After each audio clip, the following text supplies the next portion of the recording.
What up, Tiger Nation? What up, man? TGIF. Nook, what up, baby? Booming last 10 minutes, ain't it?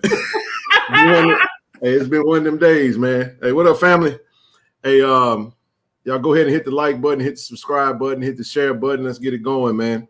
I know it's a lot of people watching other spaces. Come on in. We about to get started, man. Had a spicy show on Wednesday. I know everybody talking about it. Before I get started, I'm going to go ahead and get this out of the way. I'm going to address it one time. From my understanding, the person that was in the chat was not Brother Neely. I talked to Neely. He's good. I'm good. We're good. We're moving on. What we're going to do going forward is that no more addressing any trolls in the chat. Moderators, y'all do y'all thing. If somebody's in the chat trying to start some mess, we're going to send them on up out of here and we're going to move on and never look back. You'll never see me get like that again. Just so y'all know, I can get like that. But nevertheless, we're going to keep it positive. Got a lot of phone calls. A lot of people reached out. But that's neither here nor there. I just wanted to address that out from the onset.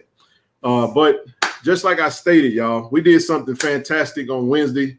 I thought it was just magnificent, man. It just goes to show what we can do as a family, as alumni-based community, whenever we choose to put our money together, do whatever we need to do. And we got special guest tonight, and that is Coach Beef, our strength conditioning coach, man. He actually got with us, told us some things that he needed, and just like that, we delivered, man. What was it? What was it? $4,000 in 18 minutes. 18 minutes. All right, we're gonna bring him on now, Coach. How we doing? What's up, Coach? Man? Hey, welcome to the live stream, man. I appreciate you for coming on, Coach. I felt like anytime we do anything, Coach, we wanna always put the real person with what the initiative and let you speak for it yourself, and they can get to know you, see you, and understand what it is you needed from us. Let me put this up here real quick. This is what I put up. Let me drop that banner real quick. I put up that, a couple of these about $2,000 a pop, and then had some cones up there. And basically we pulled together and we was able to grab, like I stated, in 18 minutes, Coach. That is OGs, man. I got it. I got it on me. Oh, I'm sorry, Rochelle. Rochelle, I apologize. I got to send Rochelle the link. The matriarch of the platform, man. I'm slipping over here, Rochelle. My bad. She gonna come up, Coach, in just a second, and we'll go from there. Yeah, man, we got to go for 5 Gs in 15 minutes on the next one. I didn't know it only took 18 minutes. That's crazy. 18 minutes. I was counting because I looked at the first cash out. I started it right there to the last time. And what I do, Coach, is whenever we have an initiative, I'll grab it all in, and then hey, stop. We done. No more on that. We moving on to the next one. We set a goal, and then from there, the only thing left is for us to give you to figure out the payment piece. Do we just put the money in or I can get with the department like I did with Dominique. We bought some helmets. I think we raised about $5,000 for some practice helmets with Dominique. That's amazing. So, yeah, we've done from initiative standpoint. We've done. Man, we took the women's basketball team to Universal Studios when they came out to LA. Mm-hmm. We got Coach Tamika Reed a freezer. We got us some air fryers, some Gatorade. We bought the O-line shoot. The shoot came right from here. This is how we got that. You know what I mean? When I first met Coach J.O., he said we don't have an O-line shoot. I was like, all right. Remember we met at the Sheridan. That's right. Yeah, first time we met. And he told us that. Me and Zoe was like, all right, cool. We went back. Hey, y'all, we need an offensive line shoot. This is how much it costs. $4,300. Done. Okay, done. So I'm going to shut up, man, let you speak to the people, man. You can kind of, I guess you can introduce yourself too, and then kind of explain your thought process and what you needed. And if there's anything else, we can do whatever we need to do. But I'll let you take the mic. Yes, sir. First of all, I appreciate y'all for having me on here. It means a lot. Being here, in Jackson, it's just been different, man. Than anywhere I've ever been. Like, once you get here, it's just you can feel the love. You know what I'm saying? Yeah. And I grew up in a small town in Oklahoma, southeastern Oklahoma, and then from there I went and played ball at Wyoming. I was there from like 15 to 19. And then, that's why that kind of took me down my strength journey. And, from there, I was always like a weight room type of guy. And, I just fell in love with it. And, I did some internships here, did a GA, and then quickly, got my foot in the door to, be an assistant at FAU. And that's kind of where I got introduced to the technology that we were able to get, through this podcast.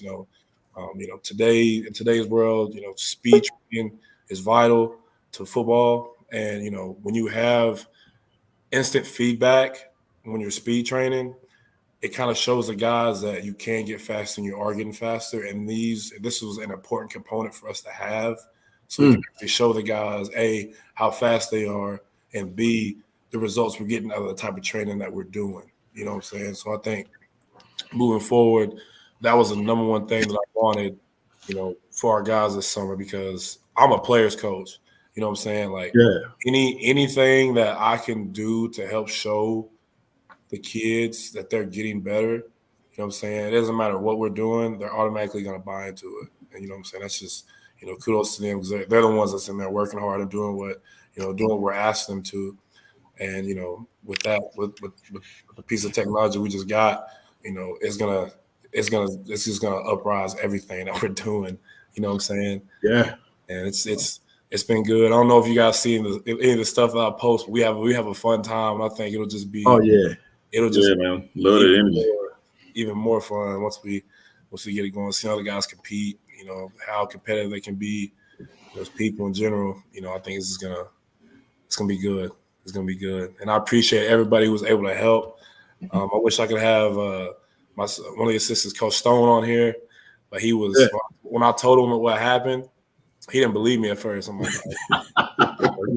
we got him. Hey, nobody believes it, man. We've been talking about it, and we got it done. So, I'm thankful for all the help and support that, everybody's showing, and, just continue to move forward and, making this an even better process than it already has been. So, if you don't mind, we got, of course, Zoe. You've seen us quite a few times go at school and whatnot. If you can, Coach, because I still don't know what the heck that thing is, man. I just you know what I mean?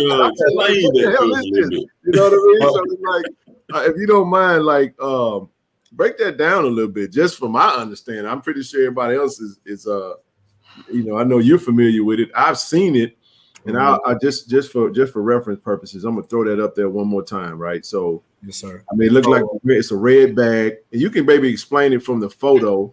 Yes, we'll take it down. So basically, okay, that thing you see right in the middle, that button thing, that's the instant feedback that it's going to give you. All this is a laser timing system. Okay, there's all types of different ones I've worked with, but this one is by far probably one of the best ones on the market, almost like the golden standard. You can get. And it's similar to the types of equipment that they have during like the NFL Combine when they're running their 40s. It's like laser timing system. That's pretty much all it is.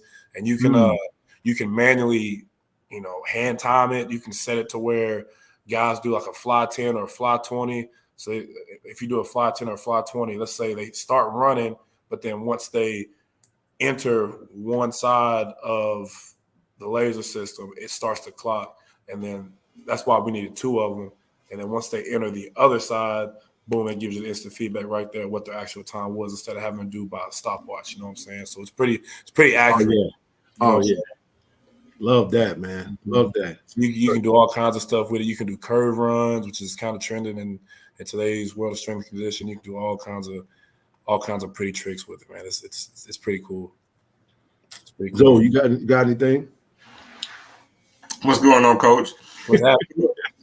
So look, with the laser time, so how frequently would you actually be using this? Or would this be a thing that you'll probably implement more in the winter workouts after the season? Or how much will you implement this during the over the summer and then lead up to the season? So we'll implement it at least 2 to 3 times a week. Wow.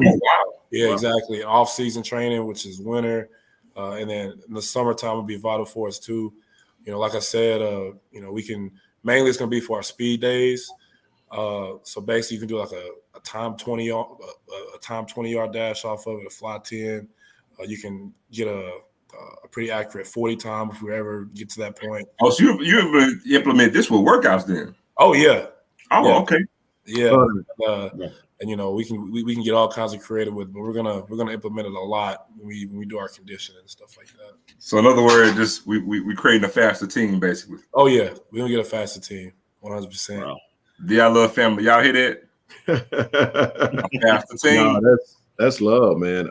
I know there was some other things. Like I said, one of the things we're really trying to do, Coach, is that this is, like I said, this is new, but this is also old. What I mean by it is we're showing on this platform that with the power of group economics, like we got 400 people in here, right? Mm-hmm. It's as easy as me saying, okay, 400 people are watching us. Everybody send $10. Mm-hmm. And that's how we got to the goal so quick. It's not so much as that people are really losing a whole lot, but it's like the more we do it, the more it's getting, it's like catching on. And we got other things that's coming. Just so you know, we have one of the alums that we talked about an initiative with getting another John Deere. What is it? The Gator. The Gator. Yeah. So we're gonna look at getting we're going to buy a Gator for the team. I know that's coming down the pipe.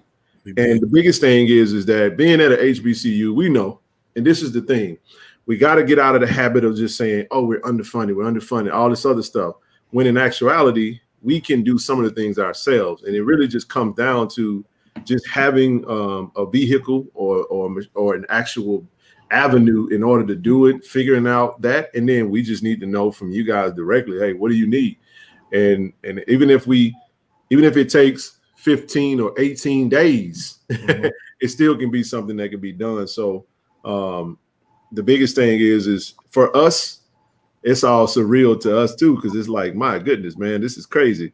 But then too, it's a money element. So we want to make sure that we're very sensitive to it. We never want to take advantage of our supporters and followers and alums.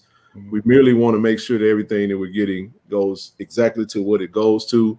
And if there's overage, we just give the overage and let you do with that what you choose to do with it. I know Brother Greg that I was talking to was talking about protein and stuff like that, like I guess protein powder or something to that effect. Yes, sir.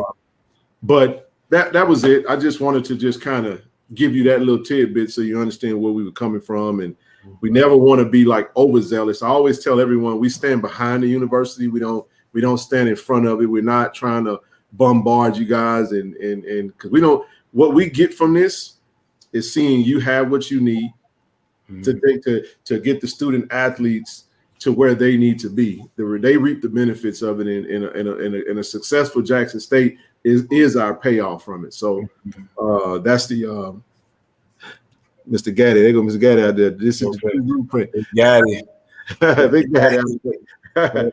Just to piggybacking off that, like, you know, it's I agree 100%. And, you know, you mentioned the kids, it's all about them, you know what I'm saying? Like it's all about those kids no matter what. And I'm talking about all sports too as well. Like it's just without student athletes, without collegiate sports, we would have no career. You know what I'm saying? I feel like a lot of coaches, you know, can lose sight of that, you know, and that's the one thing. That's why I do what I do, you know what I'm saying? And I think it's important, especially this platform that we have here, that you guys are doing a great job at. And it's amazing. It's amazing. So, well, I gotta tell you, Coach, I look at this like us doing this is another form of another tool for you to use. In my eyes, you're like the potter. You mold clay every day. Oh yeah, every day. So what I see is we just gave you another tool so you can mold some good clay. That's exactly. it. That's all it is. That's all we got some good clay. We got some good clay. Now it's just time to keep working. You know what I'm saying? Well, and one other thing too, and Marcus, if you got something, you can go after this. The university usually knock down big initiatives. The thing that hurts anybody that knows anytime you're doing budgets, it's the little stuff that hurts you, man. That's right. It ain't the big stuff. We're going to make sure the car note, the house note, all that stuff. Hey, it's the internet in the middle of the week, or, you know what I'm saying, when you're in between checks and it's tight on you. The trivial things. All the little stuff is what add up. And we're really, truly trying to stand in the gap. We started a nonprofit, which is something that's going to be taking effect right now. I don't know when Rochelle is going to get on. He's actually taking the lead on that, and we're going to have I think we're going to be able to do bigger things through the nonprofit. Once we get like a 501c3, we can go to businesses that or alums and those that want to support Jackson State from a business standpoint that could donate on an even higher level. Mm-hmm. They were talking about, extra equipment and companies that want to give things away. There's so many avenues of how we could get active to give back to the university to make things a little bit lighter for you guys. So use that thing to get my quarter. Brown, what's that? Yeah. That's a good point, man. And again, like I said, we weren't gonna keep you too long. We just wanted you to come on, Coach, and just give some context to what we were doing, because there might have been some folks that had some questions. And then two, your face validates the initiative, and it's only gonna, for those that did not give this past time, trust me, I know they're gonna be eager to get in on the next one. So we try to space them out. We got an event coming up where we're gonna go to the SWAC championship for the track team. We're gonna do something then. We're gonna do a live stream at the track for the track and field team. Whatever we collect, we're gonna donate that to the track team. Perfect. And then we're gonna do a baseball tailgate. Remember, we was gonna do the tailgate, but I had to move it. We're gonna move it to next month, and then we'll do the same. We'll go live from the baseball tailgate, try to collect some funds. Whatever we collect, donate that to the baseball team. Let Coach Omar know what we're doing, and just get everybody in the habit of giving back. Now, this does not, one last thing I'll say, this that we're doing does not replace alumni giving. This is hey man, you go to Starbucks every damn day. You know what I'm saying? That little $10. Just bypass that, you know what I'm saying? Or Nook got 1,700 pair of J's. He got every pair of J's that's out. And, you don't need that other colorway. You can put that toward this. You try and get him robbed. I'm just kidding. I'm just kidding. Don't do that. Don't do that. Close location. But no, it's all love, Coach. Let us know if you need anything. I'll touch base with you on how to, because like I said, I have it. We'll figure out what we need to do. If we need to just put the business account card on and let them swipe it, you go ahead and order it. I didn't have a link, so I didn't want to order it. And you being in Mississippi, I'd rather you guys go ahead and take care of it, and then you can order what you need and get it in on time. Yes, sir. I appreciate it, and I appreciate all the supporters out there. Let's just keep it going. Before you go, Coach, it's Friday, and this just ain't no regular show. So, a couple quick questions. What's that? How you get the name Coach Beef? Because there ain't no name you just come up on your own. Somebody got to give you that. That's one. All right. So, like I mentioned, I played at Wyoming, right? And we was a pro-style offense, one of a few in the country. We still use the fullback. So I wanted to be a linebacker. But then I started getting bigger. Like, not fat, but I started getting big. And then, that fullback spot was looking nice. So I'm like, Coach, let me try it. And then they moved me to fullback. And one thing leads to another. I'm 270. I weigh 270 pounds. I'm a big exactly. And like all the fullbacks there, we were under. I'm 6 feet tall. Everybody else was like 5'8" to exactly over 240, 250. So we were all little beef balls running around, but they just call me Beef City, whatever you want to call Beef City. Yeah.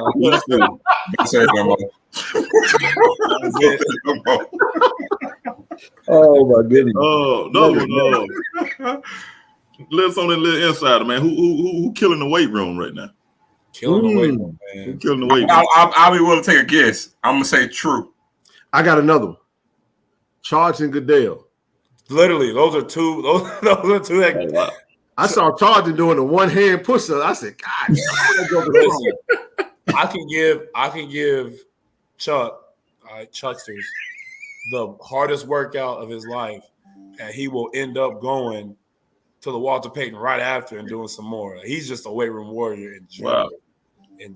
Wow. But all those guys are just killing it. I think one of the people that actually stands out above all, be all, who's like worked every single day, is Devin Hayes. Shout out to Debo. Shout out to Debo. I love that.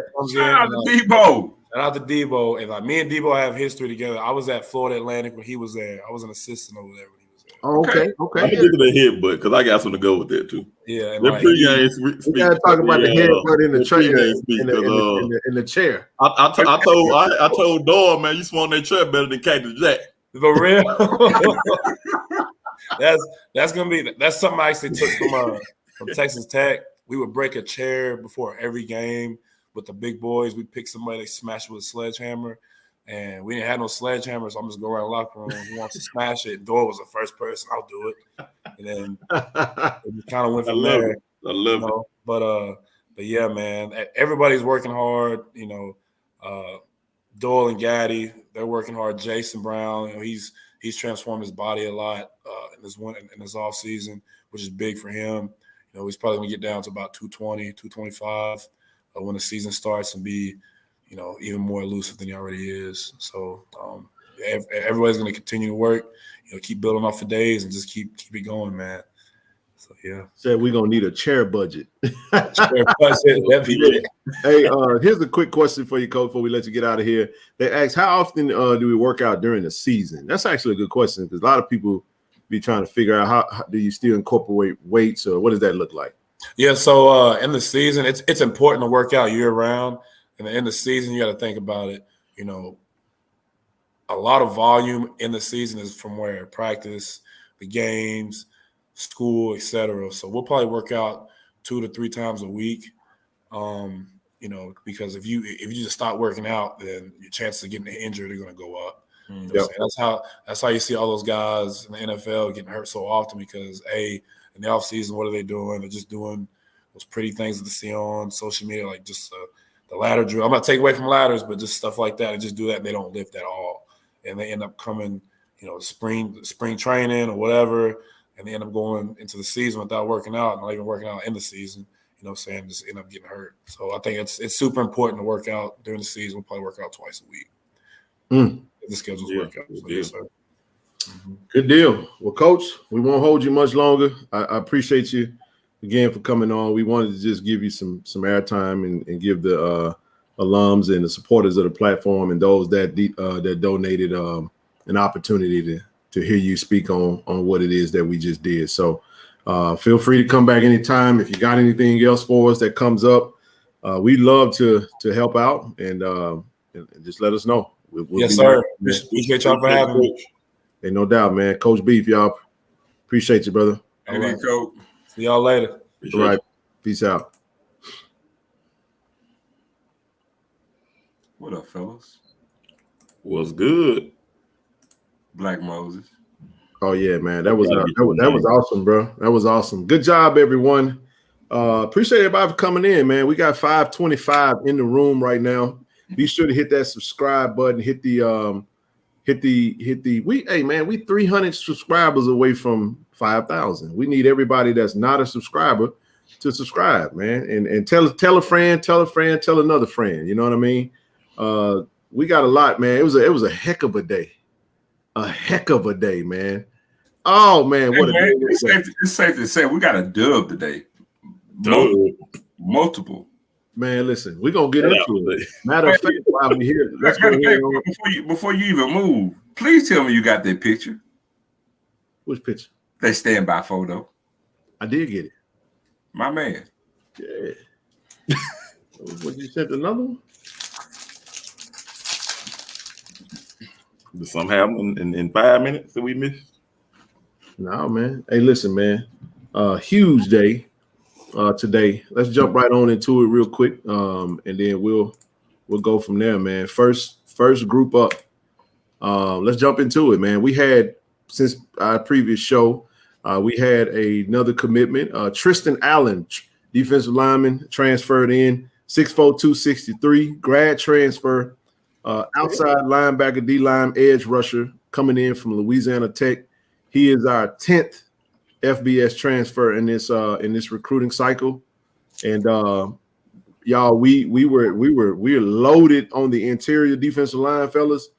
But this particular signing right here and commitment really added some much needed depth on the edge side. We got that. We got, of course, we got Niles Gaddy.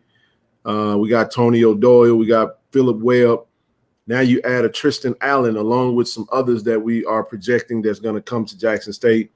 Zoe, I'll let you go first, man. This is a really good pickup, bro. Thoughts on Tristan, if you had anything? I'm going to pull up his stuff real quick. So go ahead, Nook. Okay. Good pickup, man. A guy that can play, interior and out on the edge on that line, just to add to the depth that we already got. And like Ken said, man, the depth we expect him to come in, this defensive line is getting scarier and scarier by the day. So, Quay, good luck, buddy.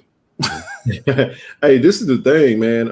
As a senior, now mind you, y'all, I guess we can go all the way back. Redshirt freshman, played in 8 games in 2018.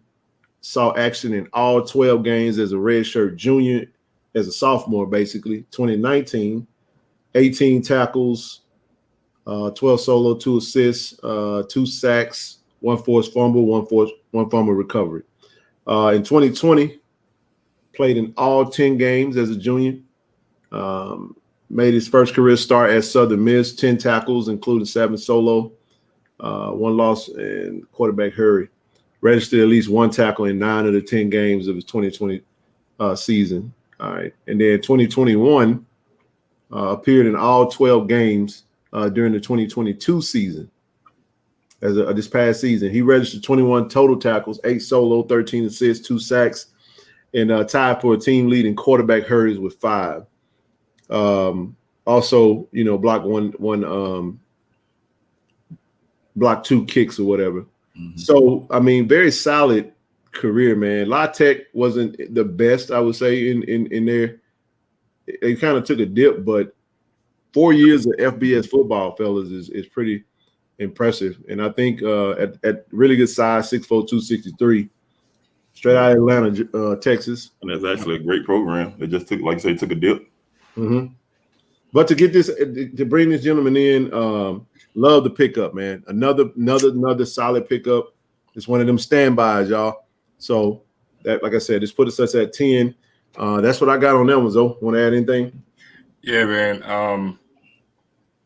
I'm just gonna say this, man. When it comes to this front line on defense, man. Coach TC and Coach O and his staff, man, we're putting in scary hours right now. Oh, yeah. We're really putting in scary hours, man. Like I said, it's almost like rinse, wash, repeat. We literally were just here talking about the D tackle we got from Southeast Louisiana. And then what do we do? And mind you, the measurements were wrong on that particular guy because the guy is actually 6'3", 280. Now we carry over to the next time the 3 of us get together, we're talking about another monster on that D-line. Yep. Rinse, wash, repeat. And it's going to echo the same thing we said the last time, and that was great depth with great collegiate experience. Yep. And also played in a formidable conference, being with La Tech. And you're talking about adding that, to what we got on the front line of that defense, man. It's just scary hours, man. Scary hours. But again, it also adds that we hear about everything we got losing. And if I talk about this, though, we're not talking about what's coming in.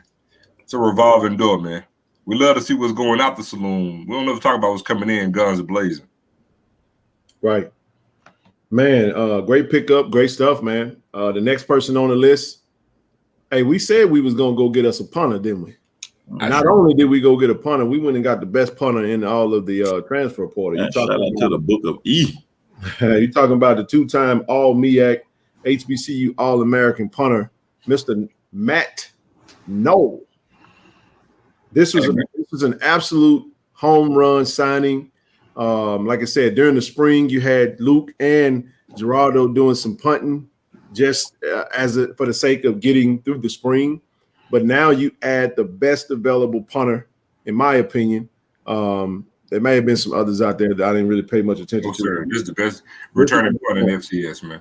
In all the FCS, best punter. And I think this is – now you're talking about someone that has the ability to flip the field. Mm-hmm. He's going to play the field position game. We're gonna also pin them back in front of their own end zone. In front of our end zone, and then we're gonna put that D line on them. And then now you're talking about playing just a smash mouth style of football, man. And you're going fast. And we hope we don't have to use the punter too much, but if we do, we got us a stud, man. Mm-hmm. Matt Noel, 6 foot 200, out of Robinsonian, Pennsylvania. By way of Delaware State, man. Former teammate of East Guthrie. Shout out to East Booker B. for the assist on recruiting this gentleman. I know he wanted him bad. He was hard on him, man. And to snatch up Matt, this is huge, man. Yeah, that's an understatement, man. This is a game changer. It was. It really was a game changer. And, let the record show, for all the Jacksonians out here. That's why you got to slow your roll when it comes to what we see in the spring game. No, the coaching staff knows exactly what we need, and they have a plan in place to get what we need. Absolutely. And I'll say this specifically, we need to get a punter, because what this does, it strengthens and fortifies the special teams. Because now you're going to have G-Baby on the kickoffs. So what that does, that eliminate return, because G-Baby kicking the ball back at the end zone on kickoffs. Okay. Now, we replace Model with a stronger leg kicker in Luke Jackson. Mm-hmm. The fact remains, not saying that Model couldn't, but everything that Model kicked from a field goal standpoint last year was 37 yards in the end. We saw at the spring game alone, Luke Jackson has a game winner on his resume that's over 40 yards. And Luke can actually kick from 50. And also, though, on a wet field. Great point, Luke. On a wet field, and you know what I'm saying. So Luke can actually get that done. Now you fortify that by bringing in a punter, and mind you, we just got through talking about this defensive lineman we got. Well, what's a great thing to add to a solid defense? Damn good special teams. Because now we're talking about flipping the field. That's going to benefit your defense. So what if we happen to have a game? I'm just saying something. What if we have a game where the offense could be struggling or going back and forth, and it's a tight game, but the defense is strong? Now that becomes an even stronger weapon because we're flipping the field. Imagine if we had this punter when we played South Carolina State in the Celebration Bowl, because that was one of the weapons that they used against us was the punter that they had. That's absolutely right. I was just going to say that. So that's a great weapon for us, you guys. And again, this is basically, in essence, the best returning punter in all of FCS, not HBCU ball, all of FCS. And he's going to be residing on this street. Great pickup, Matt Noel. Welcome to the family. I was excited. I knew when we kept, retweeting. I knew when he had the offer, I was hoping, because we knew we just kind of being there, we could definitely use a punter. And we already knew Coach was going to bring one in. And he knew he had something. So to get him over in Jackson, get him to join the specialists, man, I'm excited about that. Special teams is in great shape, and love what the coaches are doing, man. Absolutely love it. We're going to move on to the latest signing that just actually come down the pipe. Rub hand that bird man right now. We're going to go here. We're going to go here first. Fabian McCray. Mr. Fabian McCray. We got us another star wide receiver, y'all, to add to the already stacked wide receiver room. We got Mr. Fabian McCray coming to us by way of Northern Illinois, the Huskies. Yeah, big time wide receiver, man, and just a great pickup for us, man. You're talking about solidifying the wide receiver room and having quite a bit of depth. Anytime in this offense that we're in, you talk about Coach Maurice Harris's offense. It's going to require a lot of, when you're talking about going fast, you're going to need the depth. So they're not wasting no time about going to go and get the players that they really need. And you got to love what they're doing. I'll read off some of his profile, and then we'll go from there. He's actually from Chi-Town, Illinois, Nook. AKA North Mississippi. So he appeared in all 14 games as a wide receiver. They ain't the only one we got from Chicago. He ain't. We're going to get to him, though. Hold on just a second. Appeared in all 14 games as a wide receiver on multiple special team unit. Caught 2 passes for 14 with a long reception of 9 at the Cure Bowl versus Coastal Carolina. Because, Northern Illinois is FBS, y'all. Yes, sir. So this puts us at FBS transfer number 11. That ties us up with FAMU.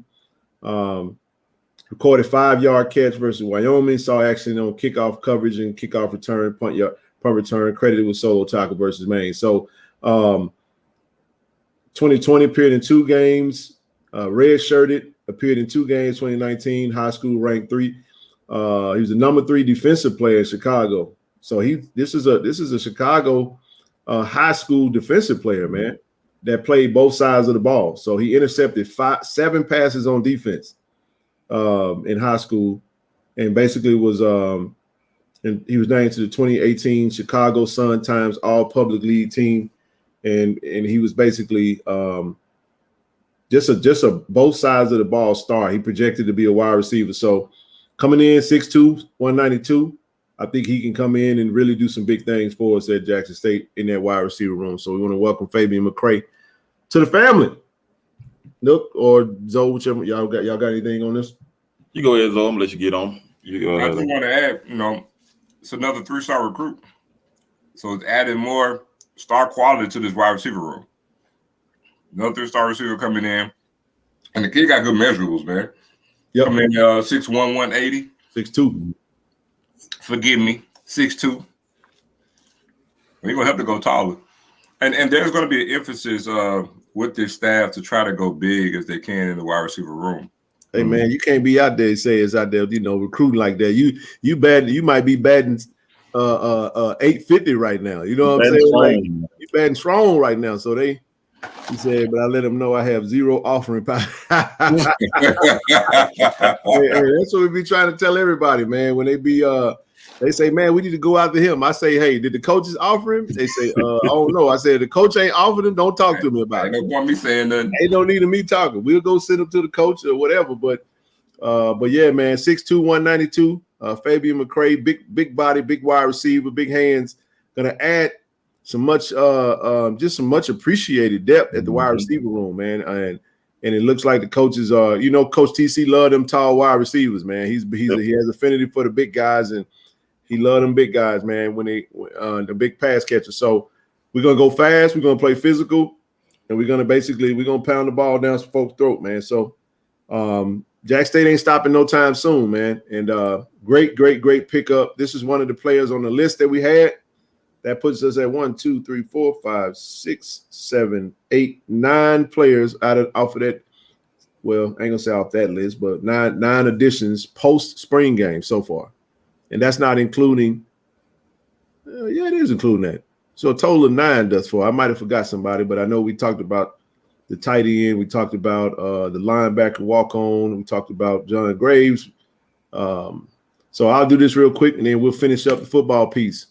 Solomon Rogers, FBS transfer DB out of Charlotte. You had Douglas Fowler again from Dodge City. Bring in John Graves from Southeast Louisiana. Jaheim Hazel from Wofford. Bring in Sebastian St. Louis out of Boca Raton, Florida High School. Bryce Owens, linebacker out of Raymond High School in Mississippi. Tristan Allen, La Tech. Matt Noel from Delaware State, and Fabian McCray from Northern Illinois. And that's a really good crop of young men, fellas, that is now Jackson State Tigers, man. So I'm excited about it. Definitely something to be pumped up about.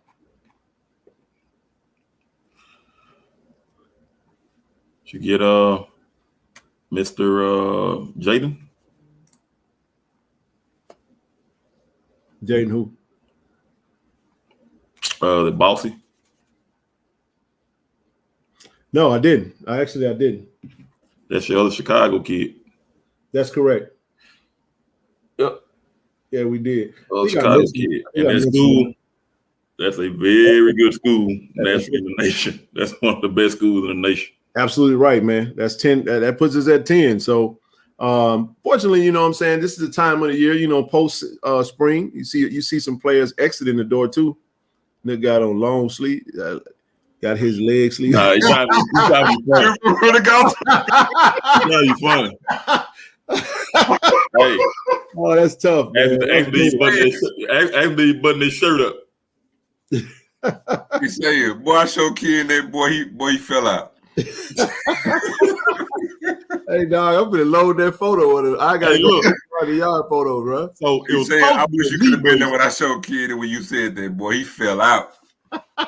Man, supposed to be a knee brace. I ended up getting that man said, man, they said they don't let you a knee brace. That man said the knee sleeve is wild.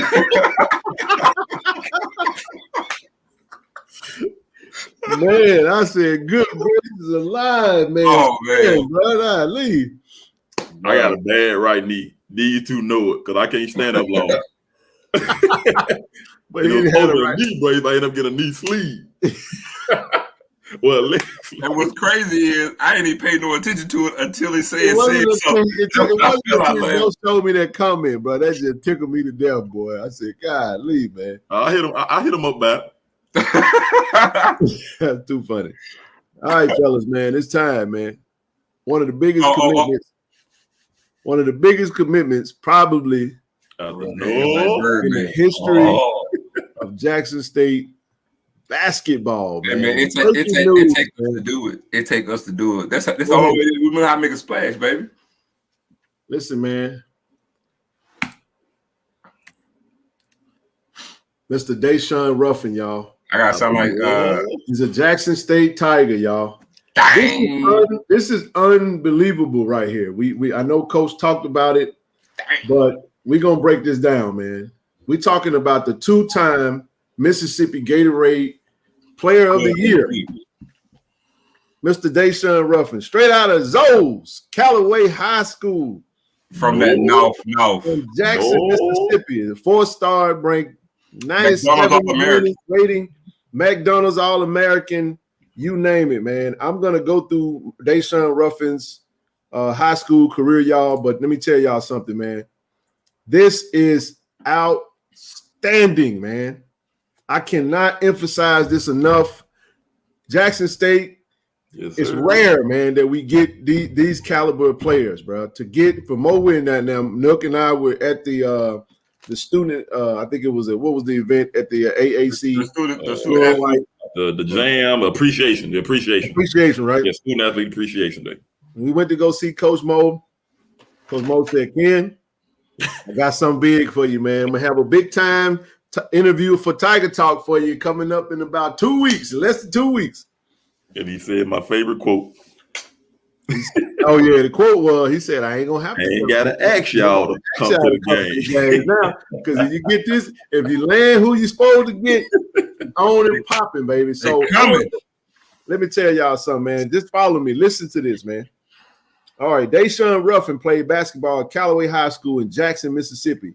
In his freshman season, he averaged 20 points a game, 6 assists per game, and he led his team to a semifinals 5A state tournament. In the first game of the tournament, Ruffin scored 42, breaking Malik Newman's scoring record. He averaged, listen to this, sophomore year, he averaged 26 points a game, 5 rebounds, 3 assists. Junior season, he averaged 27 a game, 4 rebounds, 3 assists, 3 steals per game, and then he won the 5A state title at Callaway. He was selected as the Mississippi Gatorade Player of the Year, and as a senior, he averaged 33 points a game, 3 rebounds, 3 assists per game, and he repeated as the Mississippi Gatorade Player of the Year, and he was named to the McDonald's All-American team and received all-state honors in each year of high school. He was a consensus 4-star recruit and one of the top point guards in the 2021 signing class.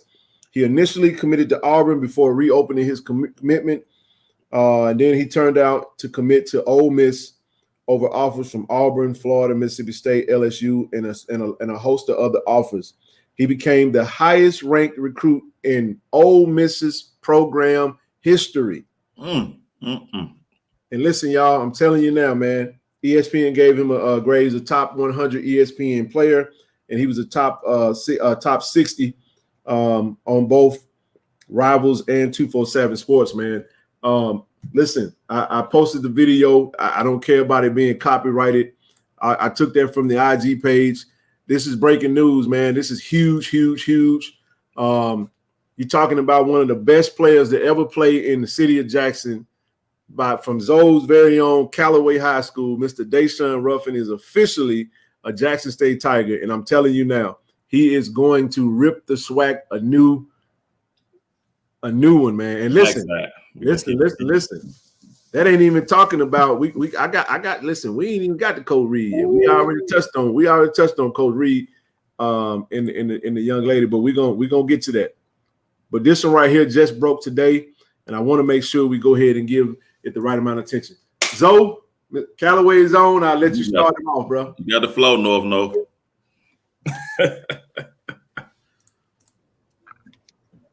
You on mute. You on mute, brother. We still got a slight little nudge to give, and that is Mo ain't done, y'all. He ain't done. I can't even speak on it, but I'm just telling y'all, just get ready. All I'm gonna say is stand by for and a big stand by. I'm just gonna say this. Mo said since y'all came in his neck for his comment, he finna come at y'all neck with what he finna bring in here. So now ain't gonna be no excuse for y'all to get y'all ass to the AAC to catch the basketball game. That is a fact. Cause this next shoe gonna drop is you sure enough gonna say, whoa, Nelly. Mm-hmm. Man, please believe me. Then I'm gonna talk about that one a little bit. But, man, look, man.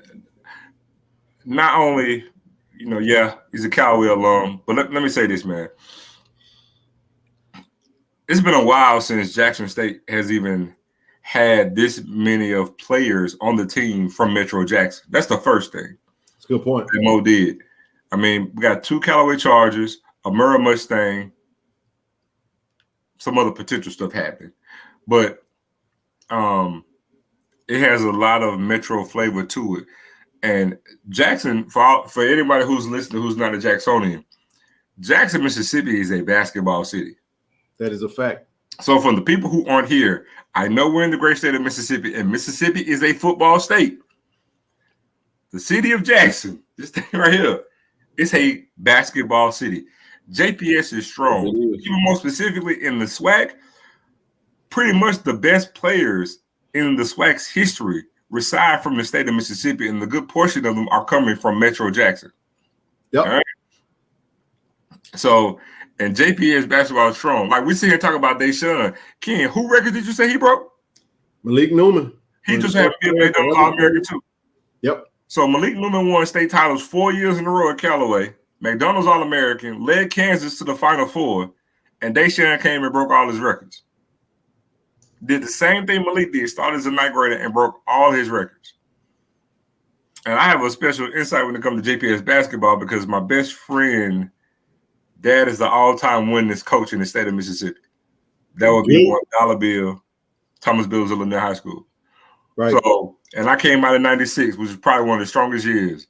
Mario Bland is my classmate. Grew up with Mario Bland since I was in kindergarten. Lanier was loaded. Everybody know about Murrah, Jim Hill, Provine, Callaway. Even Bailey had a good run when Edward Mack was there. And so, that's my classmate right there. So hooping in the city has always been strong, and Deshawn is going to add to that flavor. Also, it's been a while since we actually had that and had that flavor in the SWAC. He comes in off the rip certified to ball. They do.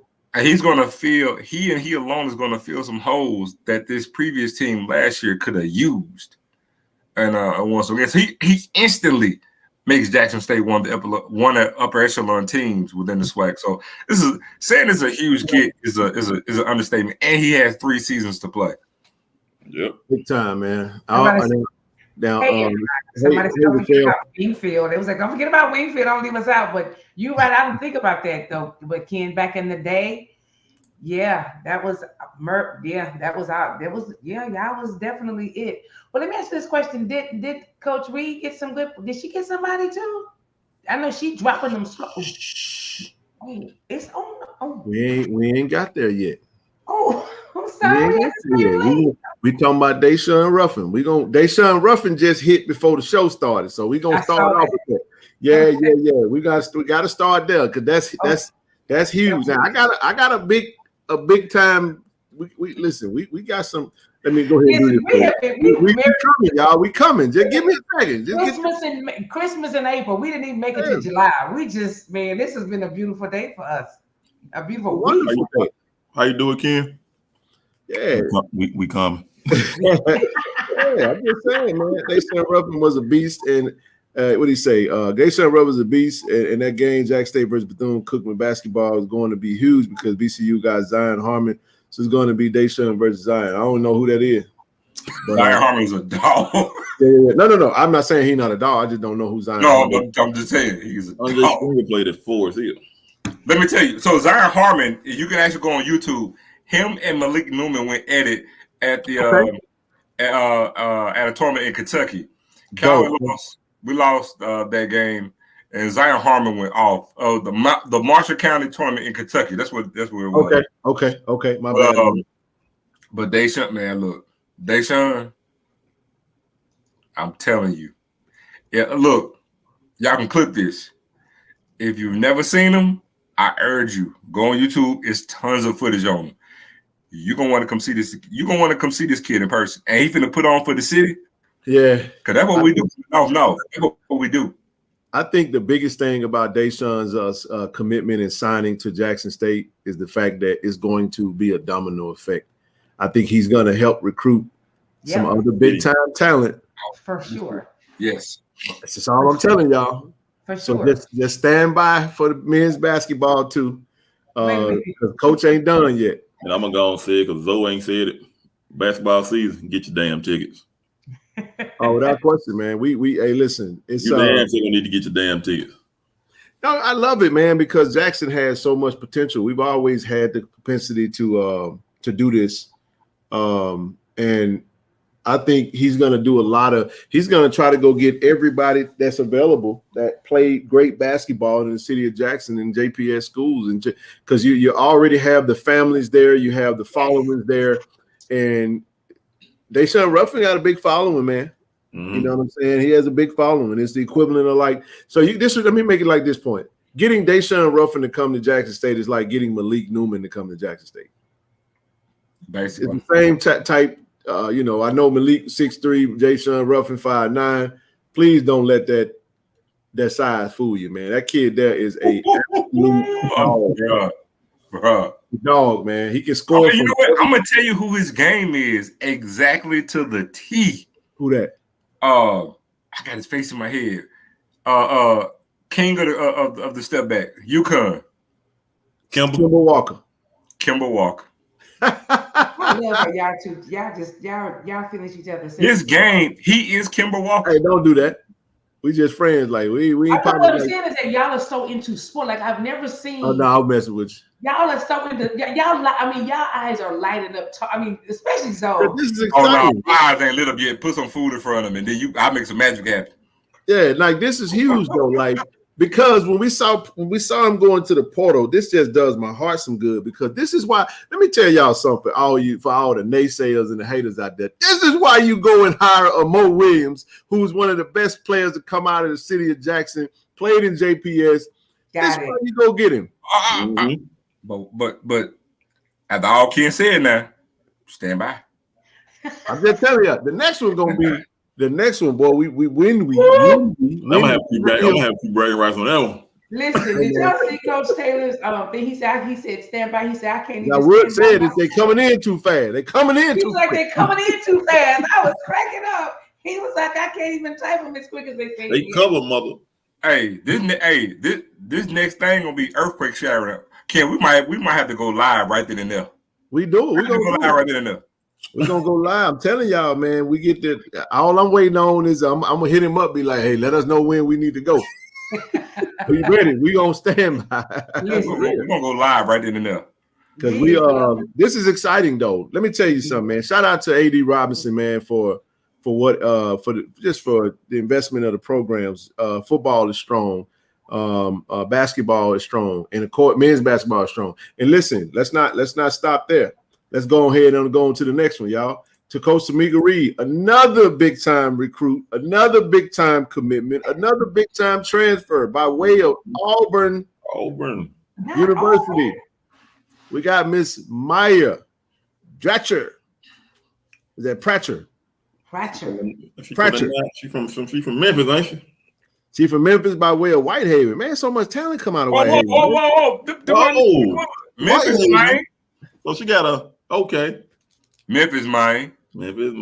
Another, she's a 6'1" forward, man. 6'1".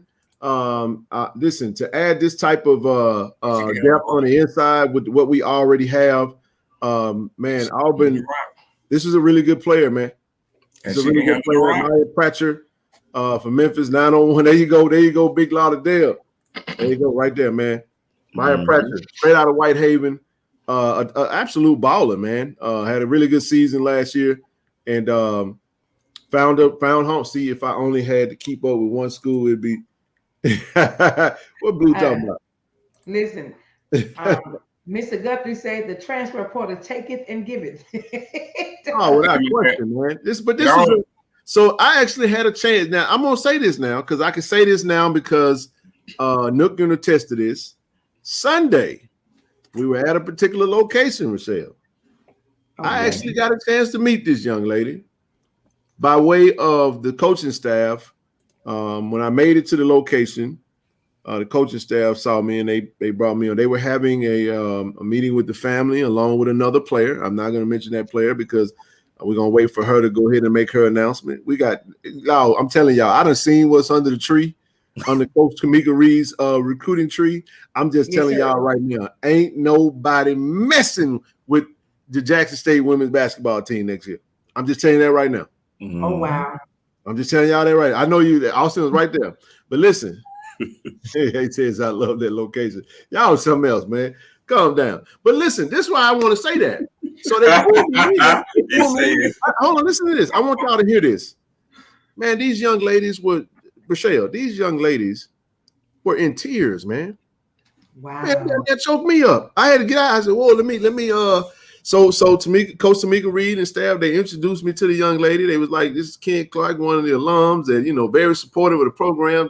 Told the family what we did from this very platform when they went to LA and how we took them, we treated them to the Universal Studios and that type. This is why we do what we do.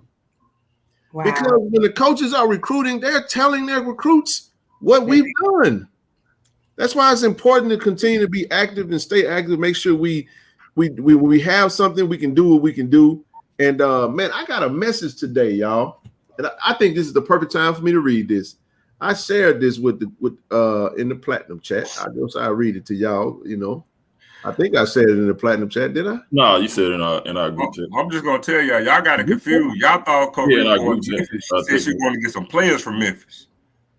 That's a good one, though. What the hell I shared it at, bro? I don't see it. I thought you did in a group chat. I thought you put it in there. I thought no, you didn't. Oh, okay, no, you didn't. It was in one of them chats. One of them. But anyway, I'm tripping. Right now. Hold on. No, I'm gonna read it. That's why I'm saying. I thought you didn't have it. Go ahead on. I got it right here. Here we go. Okay. So I'm gonna say this right now. So a message came to me by way of alum, someone actually from another. I think she was from Texas Southern. So we had a Texas Southern alum that watches us, y'all.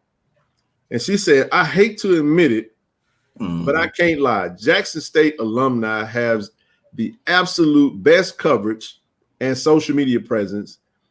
And with the 1400 Club, the best giving back, raise she's like they raised like $4,000 in 18 minutes to fund stuff for the team. So the point was people watching, man. Not only are they watching, but they admire what we do. Yep. And we just sent out an offer. Oh, he coming. He gonna come too. Somebody let me see what position he is. Hey, somebody tell me what position does Caden Pope play? Pope? Wide receiver. He wide receiver? Mm-hmm. Well, Mississippi State, we just offered him. I like that. I like our chances. Anywho, but yeah, man, she was very emotional. The family was emotional. It was a very emotional moment, and it just goes to show you just the love. They loved on the young ladies so much, man, and showed them so much love and made them feel at home. And they absolutely were ecstatic about being Jack State Tigers, man. And I just wanted to share that story with y'all because that's important to what we do and why we do what we do. I told y'all, the rest of the week, Me and Ken ain't gonna say nothing. We just gonna. I told y'all. We told y'all, bro. That's and it. The young man who just the one who's also an Olympic runner, his mother was like, "Man, Jackson State, y'all ain't showed me nothing but love." She was just like, Tyler said, "Scroll up and read my question." What is? Let me see what your question is, brother.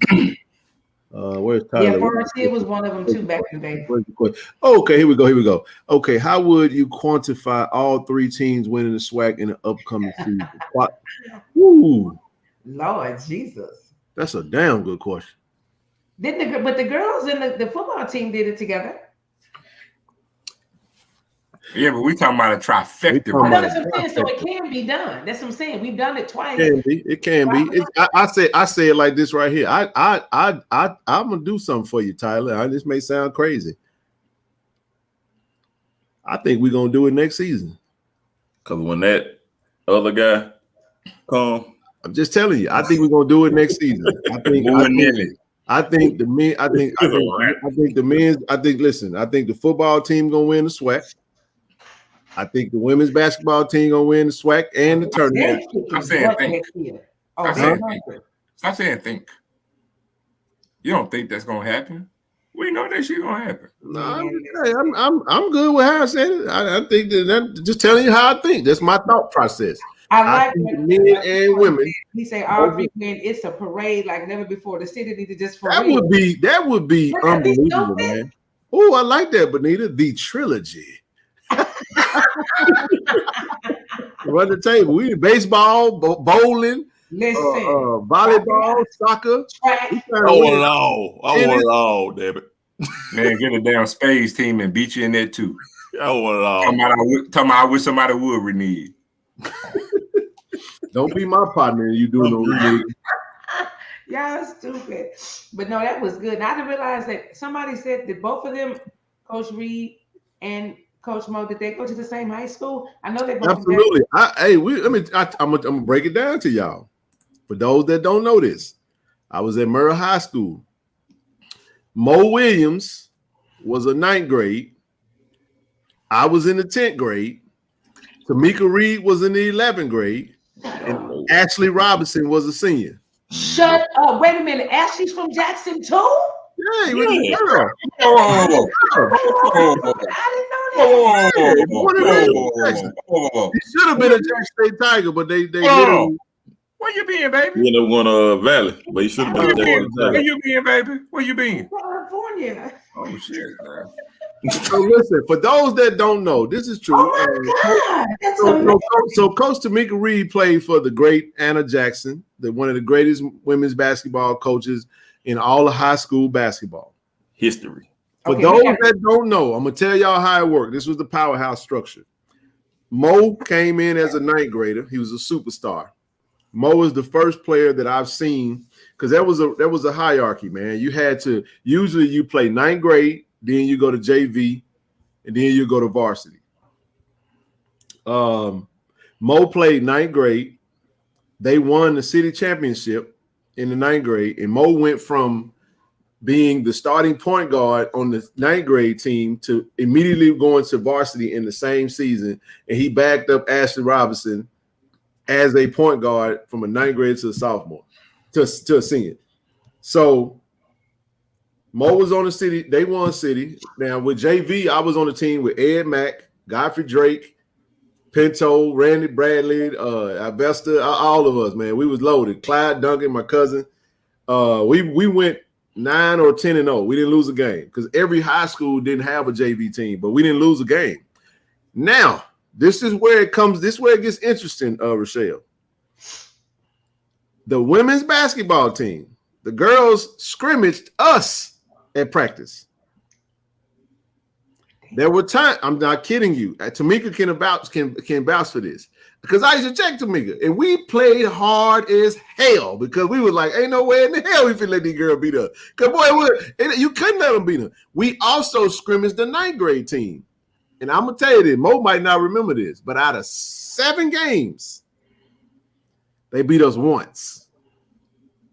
The JV team beat the 9th grade. Now, granted, we were 10th graders and 11th graders, and but Mo and them was special. They beat us once, and Coach Fritz held it against us. I ain't BSing. I'm not kidding. And that's how that story I'm telling you right now is how I got to Madison Central, because I fell out with Coach Fritz, because word got out he was going to cut the whole JV team and he was going to elevate the ninth graders because Mo and them had a really good team. Rest in peace to Tommy Hunter. Lindsey Hunter's little brother was on that team. Maurice Daniels, Derek Ketchens, Josh Armstrong. The list goes on and on for the talent that was on that team. So Coach Fritz was like, this team is so good, I could just elevate it. Yeah, the Rogers sister, it was a lot of them. Tamika Rogers, Raven Rogers, Diamond Rogers. Yeah. Oh, they were stars. Dude, and their dad could. Oh, they were stars, man. So that team with Ebony Felder, Felicia Farrar. These are my old classmates, man. But I had to leave my squad. Sisters. Yeah, man, it was love. So you had Mo Williams, 9th grade. I was 10th grade. Tamika Reed was a junior, and you had Ashley Robinson was a senior that year. And that was the last year I was at Merle. I wound up spending my last 2 years at Madison Central and getting absolutely proceeded to get the brakes beat off us every time we played Merle. This is true. That's cool. Madison Central football school. We won state in football. We went 15-0. And now, granted, at Merle we was 0-11 in football. We sucked monkey nuts. I'm just telling y'all, we were terrible. But when I went to Madison Central, Madison Central was a powerhouse, man. We beat Provine and did not throw a pass. Hey, that's what I tell you why I love y'all so much. How long you been out of school, King Clark? 23 years. And that shit rolled off your throat I'm going, that's correct. I graduated high school in 2000. Yeah, no doubt. And I'm older than him. I ain't answering that question. I'm just talking about y'all memory on these sports is insane. Well, the stuff that sticks with you, the stuff that was life altering stays with you. It's not a matter of but what's crazy is that there was a lot of talent. Zoe just mentioned Ed Mack. Ed Mack was one of the best players to come out of the city, but Ed did not stay at Merle. Edward Mack wound up going to Bailey. He was a dog. I seen Ed. So Ed was at Rowan when I was at Chastain. We was teammates on the 9th grade team. And then we was JV teammates. And then when he cut everybody, my cousin Clyde and Ed went to Bailey. Only people that stayed, I think, was Alvestas, Ariel Thomas, Godfrey Drake. They stayed there. Derek Ivory. Those are the ones that stayed. And Burn. Yeah, burn rubber. Do you know why they call it burn rubber? I'm going to tell you why. Shout out to Derek Ivory. That's my brother there. We're at practice one day, Rochelle. What is that? Was that like an E40 something? So we're at practice. We shooting free throw. It's just free throw line. You know, you everybody on the sideline, you rebound. I think we would shoot 3 in a row or something like that. And in the middle of practice, Derek just turned and just burn rubber. He just hollered it out loud, and Cole Brown was like, "Son, what's wrong with you?" He just fussed him, man. He damn near cussed him out because he was like, "What the hell wrong with you?" It was just so random. And ever since then, we started calling him burn rubber, and it stuck. Wow. Yeah, you know what? I didn't trip that all y'all when you're talking about a Lanier, Merle, Jim Hill. Oh, them teams were loaded. Let me tell you, Callaway was loaded. It was a lot stronger when I was in school. So you gotta understand, like, I don't want to see that damn towel, no damn. Callaway. Everybody knows that there was the powerhouse. Hey, Marcus, did you go to Lanier? Did I go to Lanier? I don't know. Lanier board all that. This probably was someone it was way before your age, but I played basketball with a girl they called her Fluky, but Fluky could pin the basketball with, like, if she had so much height on her, she was from Lanier. Somebody went and did a layup, and she did Gigi play at Lanier? Fluky used to play, but I mean, dark girl could hoop and jump. I'm saying, did Gigi play at Lanier? No. Gigi. When that what's her name, man? From when that like Tang sister, somebody Listen, the tall that played at Jackson. What's her name? Gigi, wasn't it? All I know is the tall girl that played for Merle, man. I mean, not for Merle, played for she played for Jackson State. Gigi. I just know. Hey, Paul, that's your cousin. What Gigi played at, bro? Where did Gigi play high school at? Gina Johnson, man. Janina. Your mind is ridiculous. Lanier, what? That's what I'm saying. Gigi Lanier. Man, what was that? I don't know her name. She came out like 98, 99, I think. Hey, Gigi wasn't that. What's she? Is she 99? I'm wearing my age. Oh, you a baby. What's wrong with y'all? Yeah, you was way before you. You was a baby, but I never forget. Man, Gigi a real deal, man. She was. I'm telling you. So when I played against Lanier, I told you. She came out 99. 98, 99. When I played against Lanier, you had my former classmate James Thomas playing point guard. You had Derek Melton, Darius Rice at the wing, Solomon Forbes. Hell, even the year prior to that, you had Antoine. You still had R.L. Horton on that team. Who? R.L. Horton was still on that team. Yep. And then you had Ariel was with me. Me and Ariel in the same class. you had Antoine Ellis was on the 99 team. What year you came out? 2000. Oh, he came 07. Oh, that's 07. Nigga, you sound wearing my age. Hold on. Your graduating got a 2 with 0 in front of it.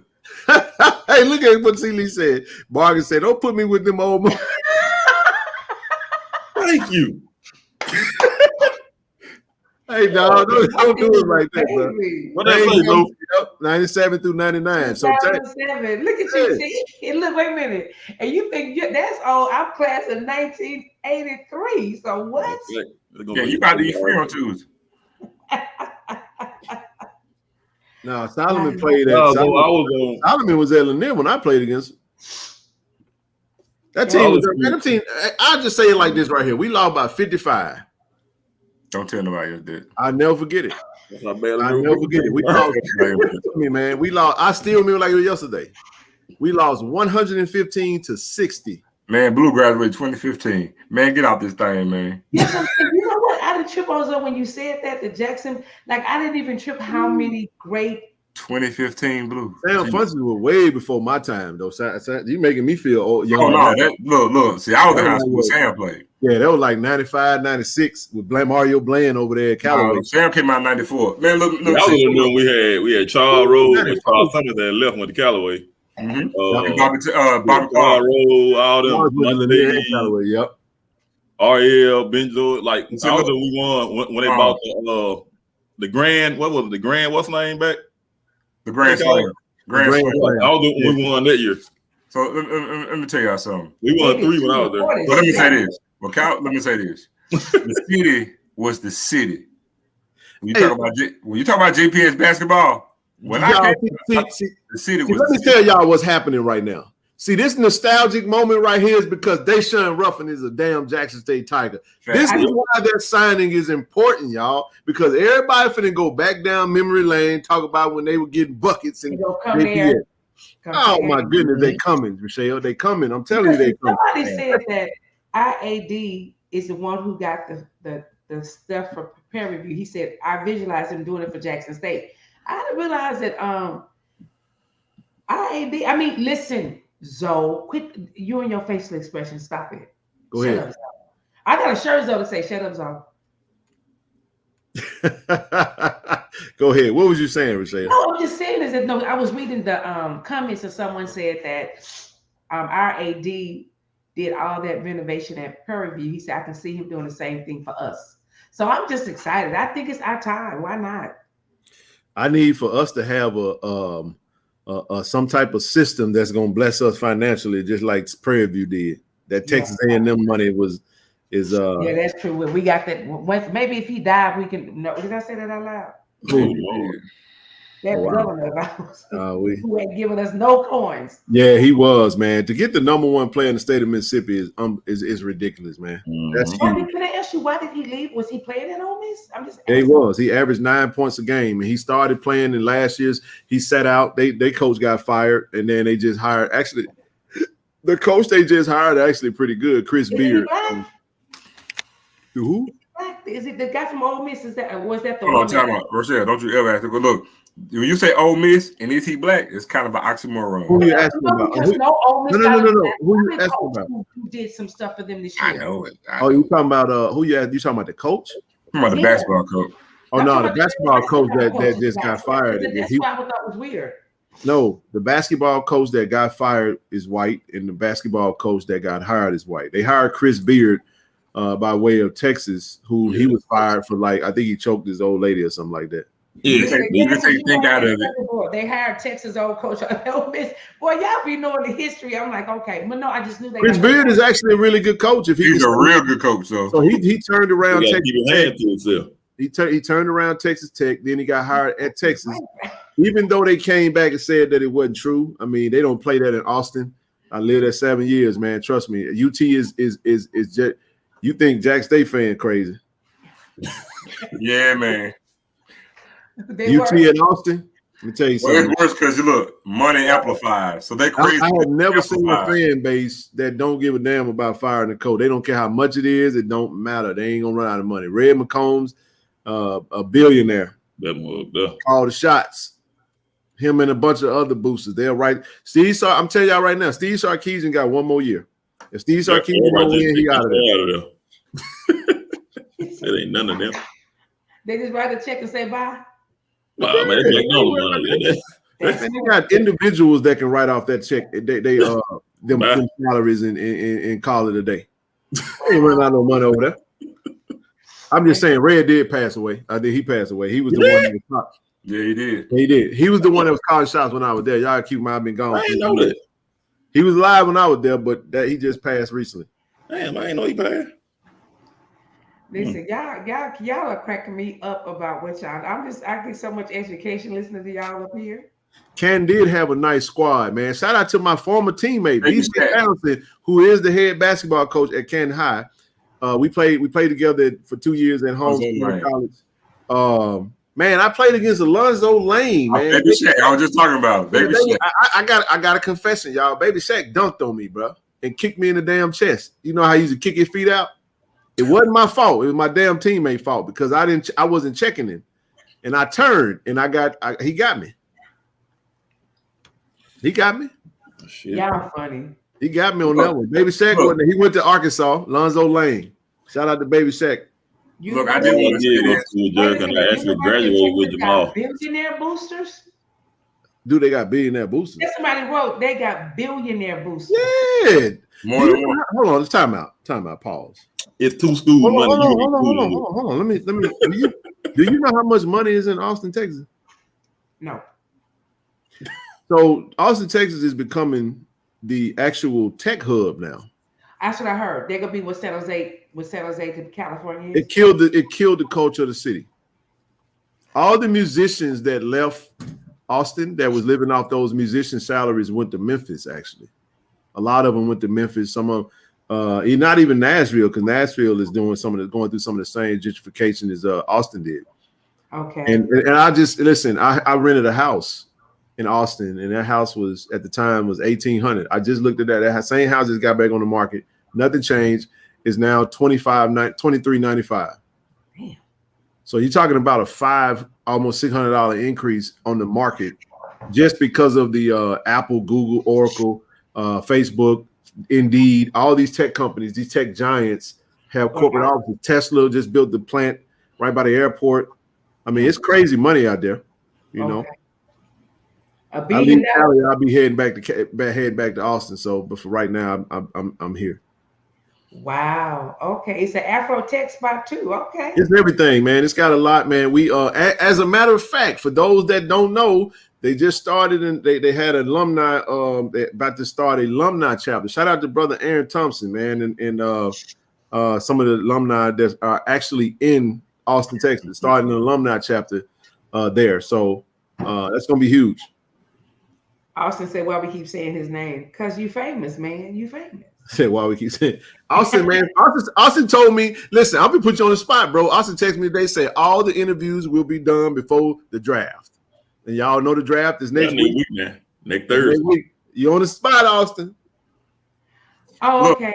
Look, so while I got everybody here too, because we gotta make sure we get this out there. Come on, I need all 657 of y'all in here. I'm gonna post that to thing. Get on IG and go on Twitter. Post a link. And follow JSU FB Recruiting. Yes, sir. Put it in the chat. Put it in the chat right now.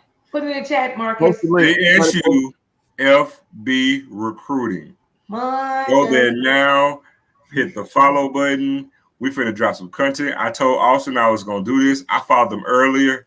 I was already following them on Twitter. They dropped the IG link today. Go ahead and follow them jokers, man. We finna have crazy content on there.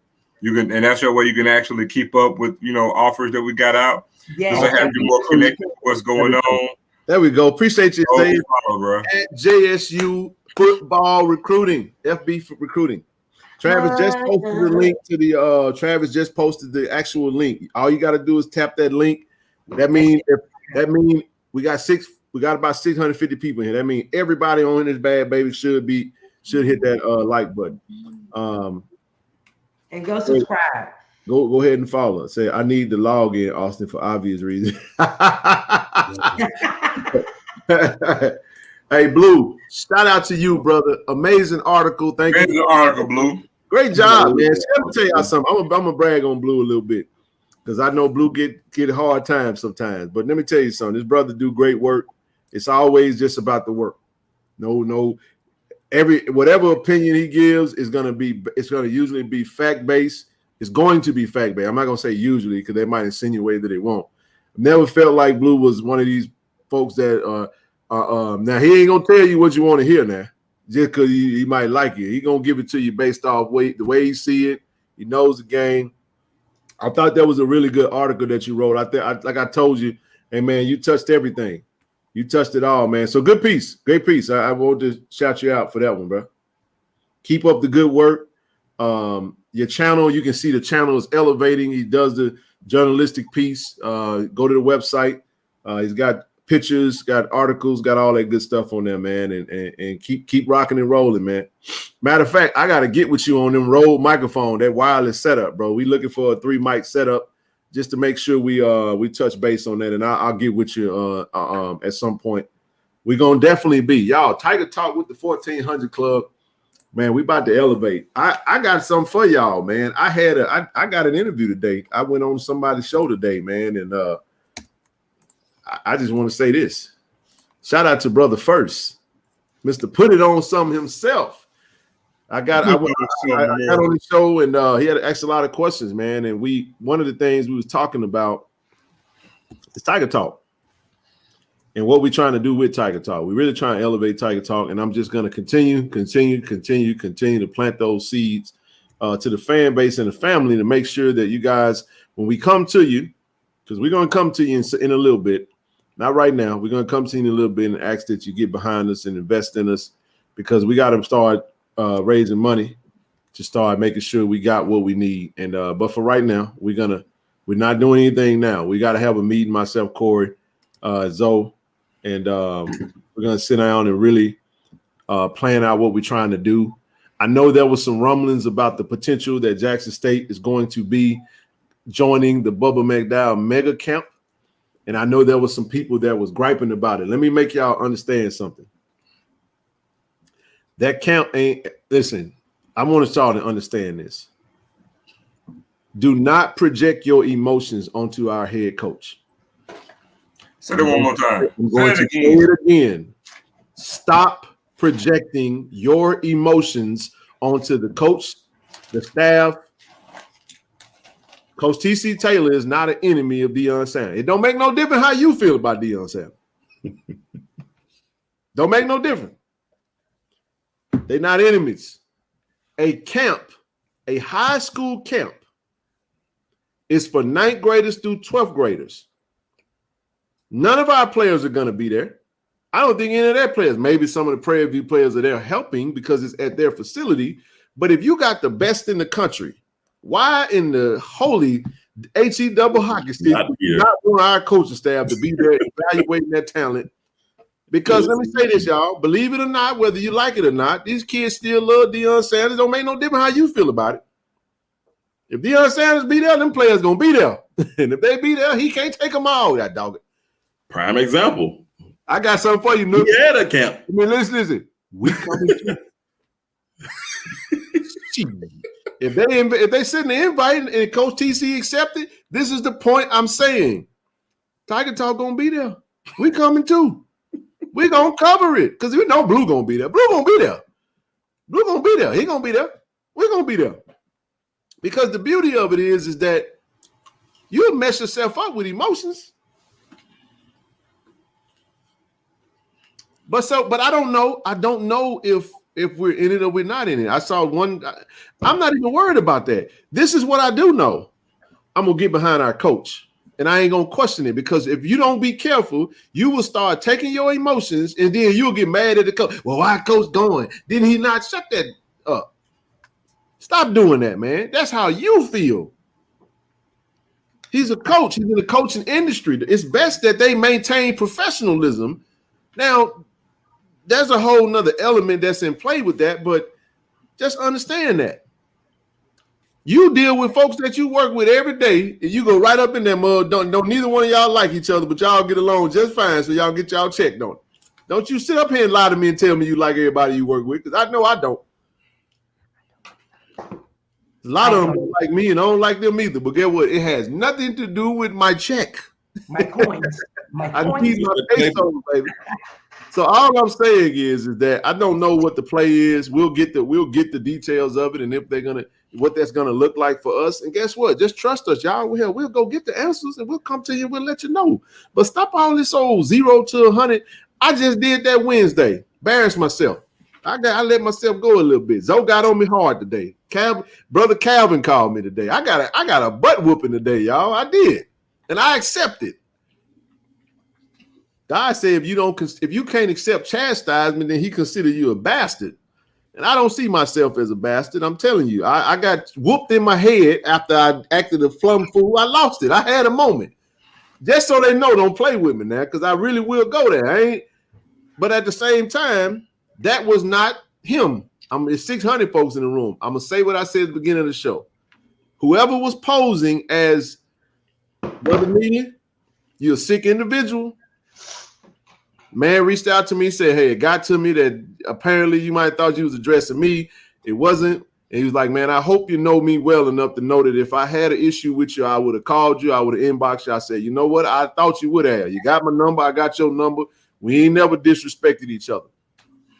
And what he did say was, I'm going to repeat this and I'm going to be quiet. It's always, no. What you got? Remember, you told me to say something. I'm going to let you go. Let me let this last little thing out. He said, did what he said. He said, whatever you said, thinking that you was addressing me because of what you thought I said, because you thought that was me saying it, I'll never see it because he ain't going to watch it. He said he protecting his peace. Too blessed to be in the beef. And so we good. I wished him well. He said all he's ever done is wished every Jack State platform well. We talked about some other stuff. I said, look, man, I wish you well. It's all good. We dapped it up virtually. Peace, adios. I'll never mention the platform. I don't have no ill feelings toward nobody. We moved on from it. How you feel is how you feel. Now, don't come in the chat trying to start none because you're going to get zapped. I promise Zoe, because Zoe made something very clear. Nothing gets made important in the chat unless we highlight it and we start dealing with it. So if I see you in the chat, this is a disclaimer. This is forever. Just zap it. I'm not playing that game, man. Do not try to come in and start something and create something. And we're going to keep the thing positive, man. We're going to keep it rolling. We're going to make it about us because I know we got some really good, very supportive folk in the Jackson State alumni base that watch us. And I got a conversation today that I didn't want to get. And it's okay. I said, go ahead, bro. It's all good. And it was like, if I didn't love you and I didn't, but don't let nobody pull you into no foolishness like that. Your character means everything, and it's all good. So Zoe, you can go ahead and say what you were gonna say, and I'm gonna shut up. I just wanted to say this because it really bothered me. How old are you, Ken? I'll be 41 next Saturday. So y'all get y'all damn cash apps ready. All right, go ahead. And look, you're 34. Rochelle, you just older than me. We're not gonna touch that. You just older than me. I think Rochelle like 47. You broke a seal. We don't say women age or you just older than me. We're gonna leave it there. I'm 44. You 45. Go ahead. 44. Look, do you know how bad and how sorry and shameful it is for any grown person that's above the age of 30 to sit here, go and research to find somebody's name on a social media platform. Hold on, go create a fake email address to create a fake name. Go and pose as somebody else just to go on somebody's show to fool some fucking body. Do you know how lame your ass is? Do you know how sorry and that's we're talking about a grown adult. I don't give a damn man or woman, but it probably was a dude. Bro, that's a female trait. Women do shit like that. No, we don't. No, we don't. It's facts. It's facts. You know how sorry you got to be to sit there. That's actually sick, man. And so you a grown man that want a catfish, and you really like, oh, I got their ass now. You're not sorry you got to be to do that, bro. Hey, then you had people leaving out of here, going in here making fake making posts in groups that they know I'm not in, talking about I got checked, and I know their name. I ain't gonna say their name, but I know you be watching. But I'm because that person who do that. I'm just saying. You know how worthless, like you are. When I say lame and weak, the fact that ain't nobody gonna kill. No, they gonna kill me. I'm gonna get you though. How you gonna get me for lying, nephew? Hey, I ain't lied yet, but that's a female trait. Hey, there you go, JSU Tiger. I don't know who this dude is, this Asian dude is, but keep my name out your mouth, man. You know I'm gonna get down like that. Saying, do you know how lame you gotta be to sit here? I mean, think about it. And you come on a public platform to pose as somebody else, bro. And I told Ken when Ken was going off, if y'all noticed, I said nothing, right? But then I said that the next day, I told Ken, I said, I don't think it was him. Because we listen to Need to Talk. When he says son, I said, that ain't him. I told Ken the next morning. I said son, yeah. When the dude was talking, he said something like, you don't know me, son. Neither don't talk like that. Got it. I told Ken, I said, that one, I don't think that was neither, bro.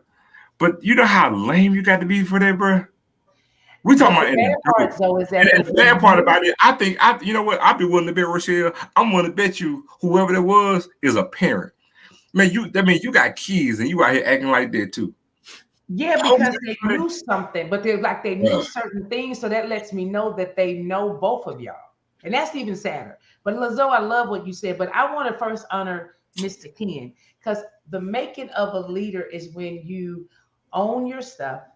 And do a correction. Because remember, I always say to us, the answer to me is, can God trust you with greatness? You see what I'm saying?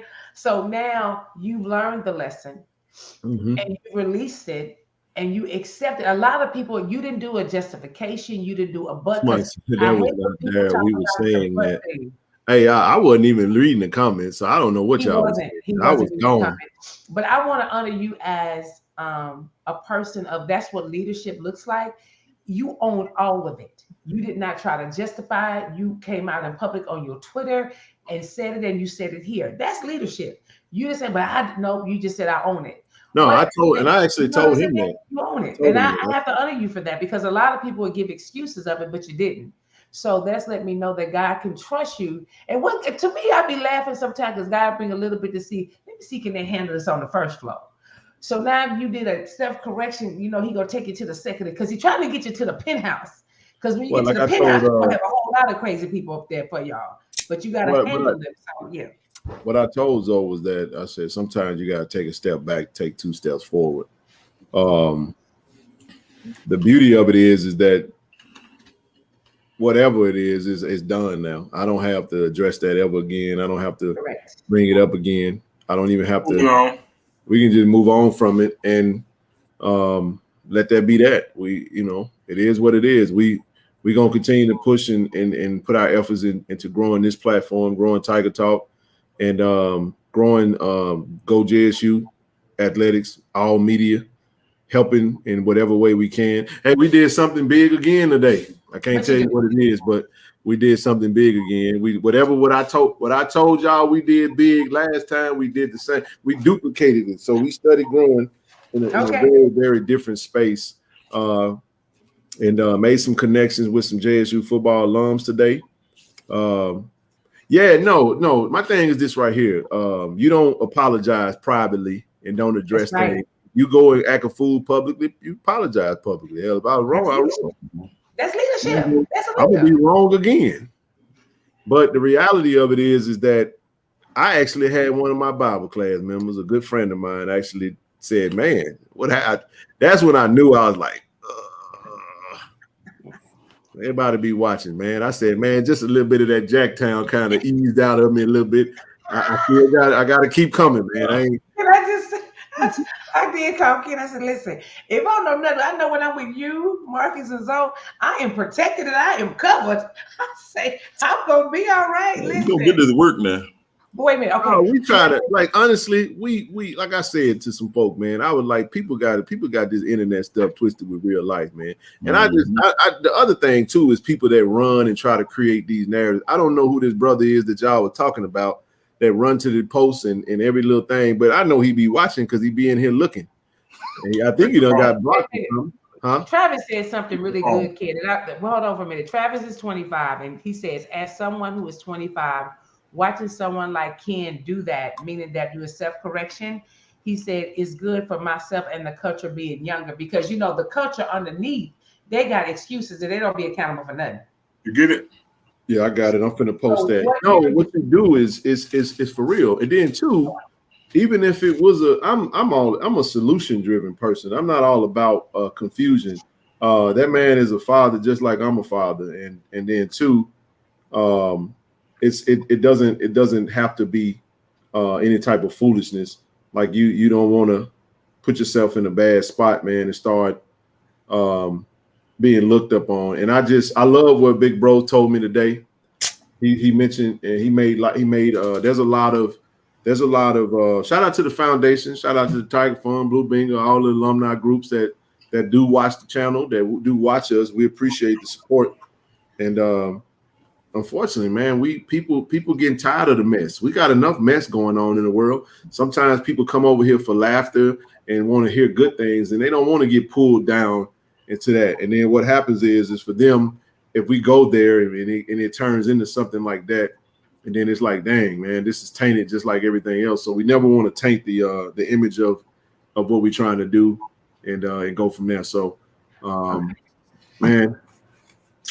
Can I make a public service announcement? It is hello, everybody, and thank you for tuning in. We have over 660 people in. We can ask you to do us a favor. We have about 400 likes.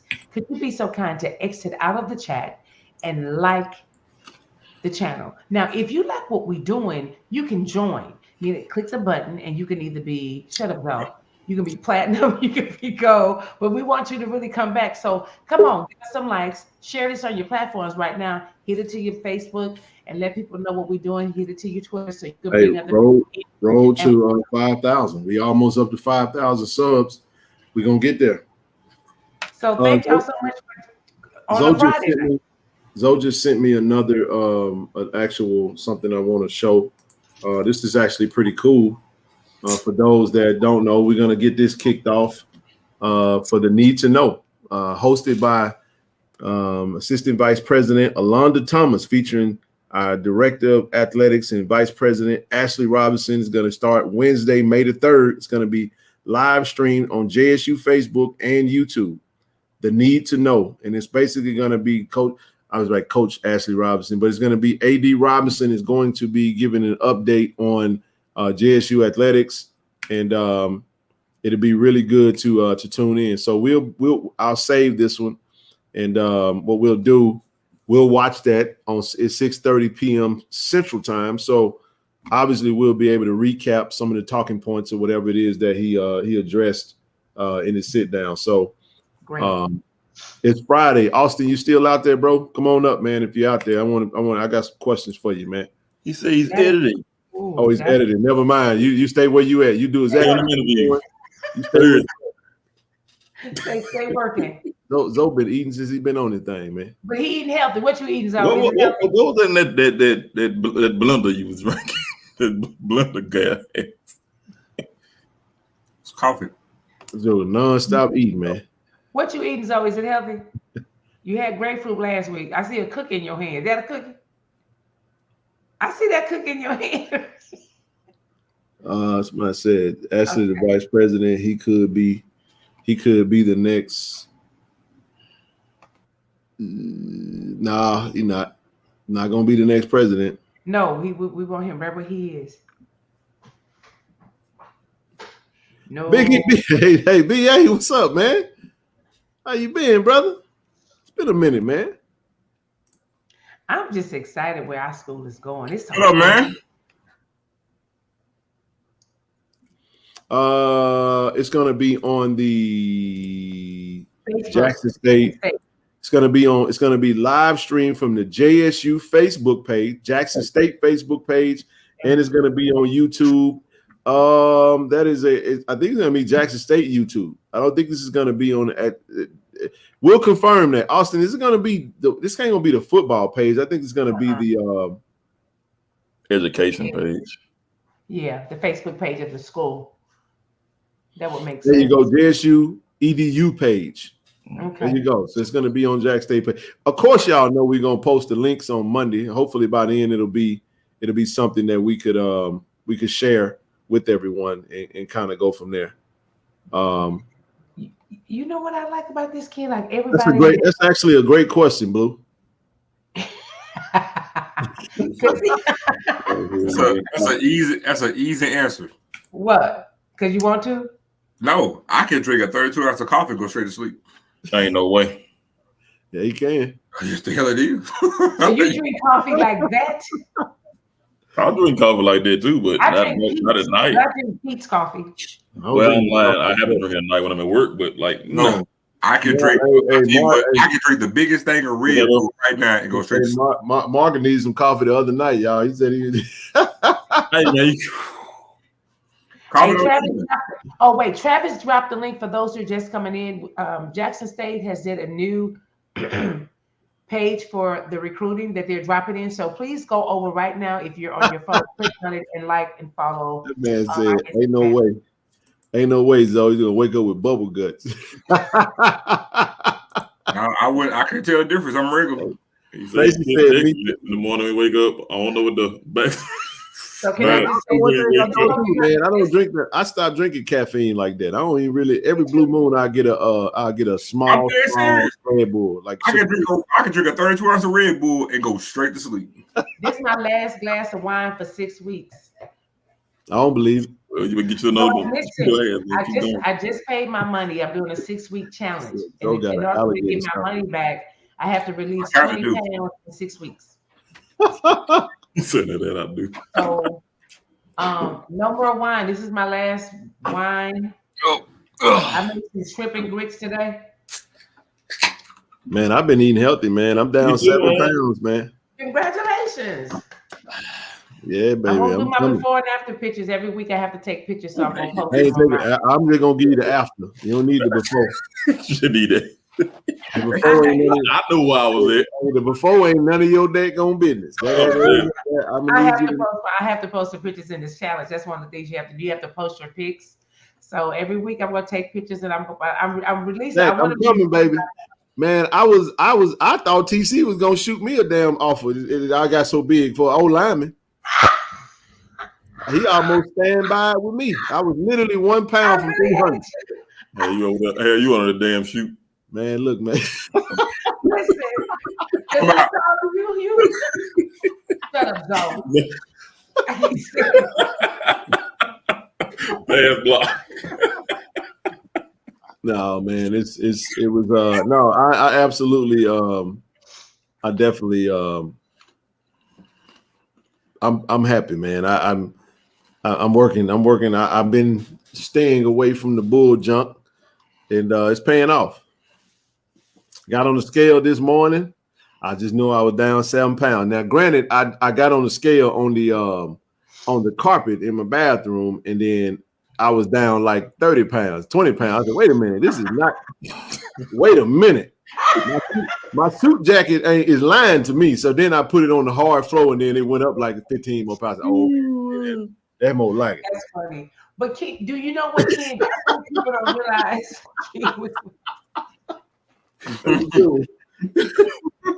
Oh my God, man, bro! Is that a 7 pounds is a lot. If you do like a tub of country crock, that's 5 pounds. Go ahead. What? 5 pounds of a I country thought it was crock. a Red Bull, but like an Ultra. Stay my business. So, Ken, you did good. Seriously, that's I'm making some progress, man. Somebody said, Ken, Big Sexy. Hey, nah, we're gonna leave Big Sexy alone, man. We're gonna just leave. We're gonna walk completely away from that. Shut up, Zoe. Already on the shirt. Michelle says she's gonna get her one. I'm still. Y'all think I'm playing? I'm excited, but I gotta go in the morning, 7 o'clock, to get weighed in. All that good stuff. This is why I did it. You have to check in, Ken. You have to go at least 5 days a week to their particular program. And the way you get your money back, you pay to get your money back. Though you have to, like, every morning, I'm gonna get up at 5 o'clock because that's the class I'm signed up for, and I have to check in. So that's the reason I did it, because it makes me go to the gym. Chicken places then open up one in Charlotte. They don't want me to be great. Man, got me hungry. How was the vegan restaurant? It's quite a few. It's quite a few. Really. A whole lot more than what you're probably thinking too. Listen, I'm excited. I'm so excited for us. Change your voice for that. Listen. Yeah, I'm excited. Hey, this is an absolute fact. Simply beautiful. That is correct. We all want to be here. I told y'all I'm going J.R. Smith. No, we no damn cigar. No shirt. Oh, did you fall out? I'm rocking my dad bod. I'm getting my tattoo recolored on my stomach. I'm gonna be ready for y'all. Whole 6 pack. Yeah, we're gonna have to. You gotta let me know how you come, because I know we're gonna have to hire some kids. Hold on. You get a tattoo on your stomach. Hold on, time out. No, say what you said. Oh, Thug life? no, time out. She just sit here and said, "I'm gonna get my tattoo recolored." I got a question. Oh, now I'm not gonna ask you your age. We're not going there. But what's the demographic of you date with? What's the age demographic? I'm dating? Wait a minute. I'm not dating. I'm not dating. I understand that I'm talking about that you would date. What's your age demographic that you would date? I'm trying to get like 50 and up. Because I'm 50. It ain't, I don't think no 55-year-old men like, man, that thing look good. First of all, my tattoo is not for them. My tattoo is covering a scar. I got this tattoo 20 years ago. It has faded. It has butterflies. It has dragonflies. They're gonna be like, hey, bro. Look at that. Look at what Joe said. I hate you, Joseph. Look, they're gonna be like, man, this girl got that red bug on her stomach out. I'm gonna have no. Hey, Randy, you out there? Randy, red butterfly on her stomach down. Oh, okay. We don't need all that damn stack tonight. I just want to see Randy going to pit like Joe said. Randy, drop a comment. Drop a comment in the chat, Randy. We need all that damn static. No, really. So it faded. I got it 20 years ago. So I'm going to get it redone. My scar, like I got 26 feet of scar on my body. Oh, Lord. Look at BA. Look at BA said. I can't stand y'all. The king is, Lord. I'm putting that up there. Like I put my tattoo for a man. That tattoo for me. So okay then. Okay. Nah, just when we gonna make sure it's going down in the ATL, y'all. Now we definitely we gonna have a I'm going for KC 1400 media. Tell y'all now. We're gonna have a meetup event, man. Cooking coffee and beer ain't thirst trap. Hey, my metabolism but guess what? See, it's officially gonna be hot next month. Watch and see the kid at the end of May. Think it's a game. See, I have a secret weapon that y'all ain't got. I can use to my advantage. Big will be 55 in 1 hour. Come on. I have real bad anemia. Extremely bad anemia. Do you chew ice? What? No. Really? That's one of the symptoms of I was severely anemic. No, I don't. I can't stand y'all. You know what? I can't stand y'all. Randy better. But that's my secret weapon. So, for example, when it gets crazy hot outside, it don't feel to me like it do to y'all. I can't stand y'all. Mr. Brown said crack. I cannot stand y'all. Randy cooking I can't. I think, but that was funny. Me and him actually came on at the same time. You couldn't make that up if you tried. Mm-hmm. But no, I'm excited though. But I have a tattoo. I got tattoos everywhere. Just not don't show them on the screen. Kimberly, Hey, y'all, I'm watching this tomorrow, y'all. This is big time right here. I can't wait. Yes, indeed. No, Chuck, you don't want to do that, bro. No, that violent fighting, that's some violent stuff. No, that's boxing. Oh, boxing? Because that other one is real violent. Miss Michelle. Damn. I'm on my, check this out, Blue Blur. Mine is actually, I'm on my 40th. I think it's my 40th. Shut up, Zo. Hold on. I graduated to. Hey, I was ready. Shut up, Zo. Ready. It was my 35th year anniversary from my high school. I was not ready. I've been out of high school more than Marcus been alive. He ain't but 34. Damn. Don't do that. What? I have no qualms to say. I'm. Hey, hold on. Now, a minute ago, he told us I'm wearing my age. It hit different now, don't it? I know, right? Man, honestly, man, I want Tank to win, bro. I really do. I don't know. I hope he don't mess around and lose tomorrow. So that is funny. The day he put my money on Garcia because we got the high odds. Yeah. How much the odds are for Garcia? On going a distance plus 600. Man, I might have to put by 5 on that. I'm just put 100. I ain't that crazy. Yeah. 100 to give me $600 $10. That'll work, man. Hey, put 100 in there for me. I'll give you the 100. Tank gonna win, dog. If he win, he win. We just lose. Win. Sure, I'm gonna lose $100. I ain't playing the odds, but if he lose, then. Oh, see, if it's just $100, wait. What 200 to do? 1,200. I mean, if it's just $100, let me hold 100. On Garcia winning by the distance. No, just let me hold 100. Garcia for the distance. It's just 100. I'm gonna knock out. You said it's 100. Let me hold 100. Then. Shut up, Zo. So you staying at 200? Shut up, Zo. I'm ignoring all y'all, by the way. 200. Shut up, Zo. 1,300. Hey. Wait a minute, time out, y'all. Hold on. Say that again. 200 to win 1,300. What's the for the distance or knockout? No, that's the distance. Garcia on points or distance. Hell no. Tank gonna drop him, dog. Well, let me see what that is. Then hold on. Garcia ain't got no chin, bro. I like odds. I like where I can win some money. 2,000 Tank for the knockout. Wait a minute. What the odds on that? Tank for the knockout? How much? I don't even think it's Oh, that's up there. No, it ain't. I'm telling you, gotta be. The highest on the plus was that Garcia.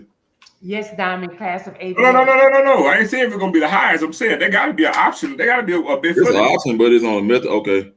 Do we ever have a? No, it's minus 135. Like really? Yeah, that's what I said. Oh shit! It ain't nothing. That's why I say your money gonna come off Garcia. Do we ever have a class reunion? Is it only at homecoming? Like this, 88 is third. What is that? 25. What is that? 25, 28 years. Do they ever have homecomings for people? I'm pretty sure they might coordinate that with that. That's up to the class. 35 years when she said class of 80. I'm telling y'all, I love being. This is natural. 58. You better work it.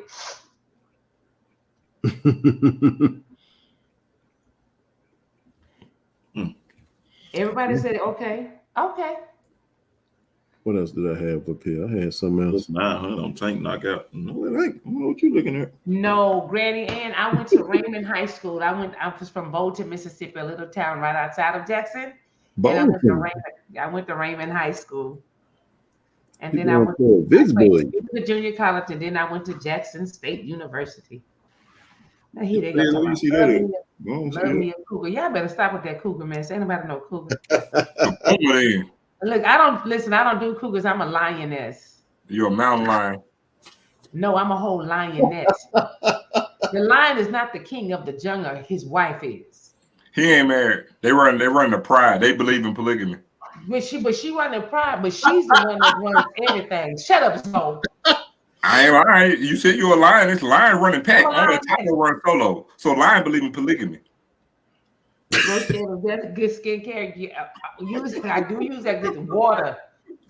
Shut up, Zoe. I'm just saying. I ain't lying. Oh, I see it. I can't stand Zoe. Zoe, you get on my nerves. I need a whole shirt to say shut up. I tried to help you out. You're a mountain lion. You know, they were on my own. I will come on with my shirt on. Polly. See, okay, what time is it? It's 9 o'clock our time, so Ken didn't turn into midnight back then. You're in the late.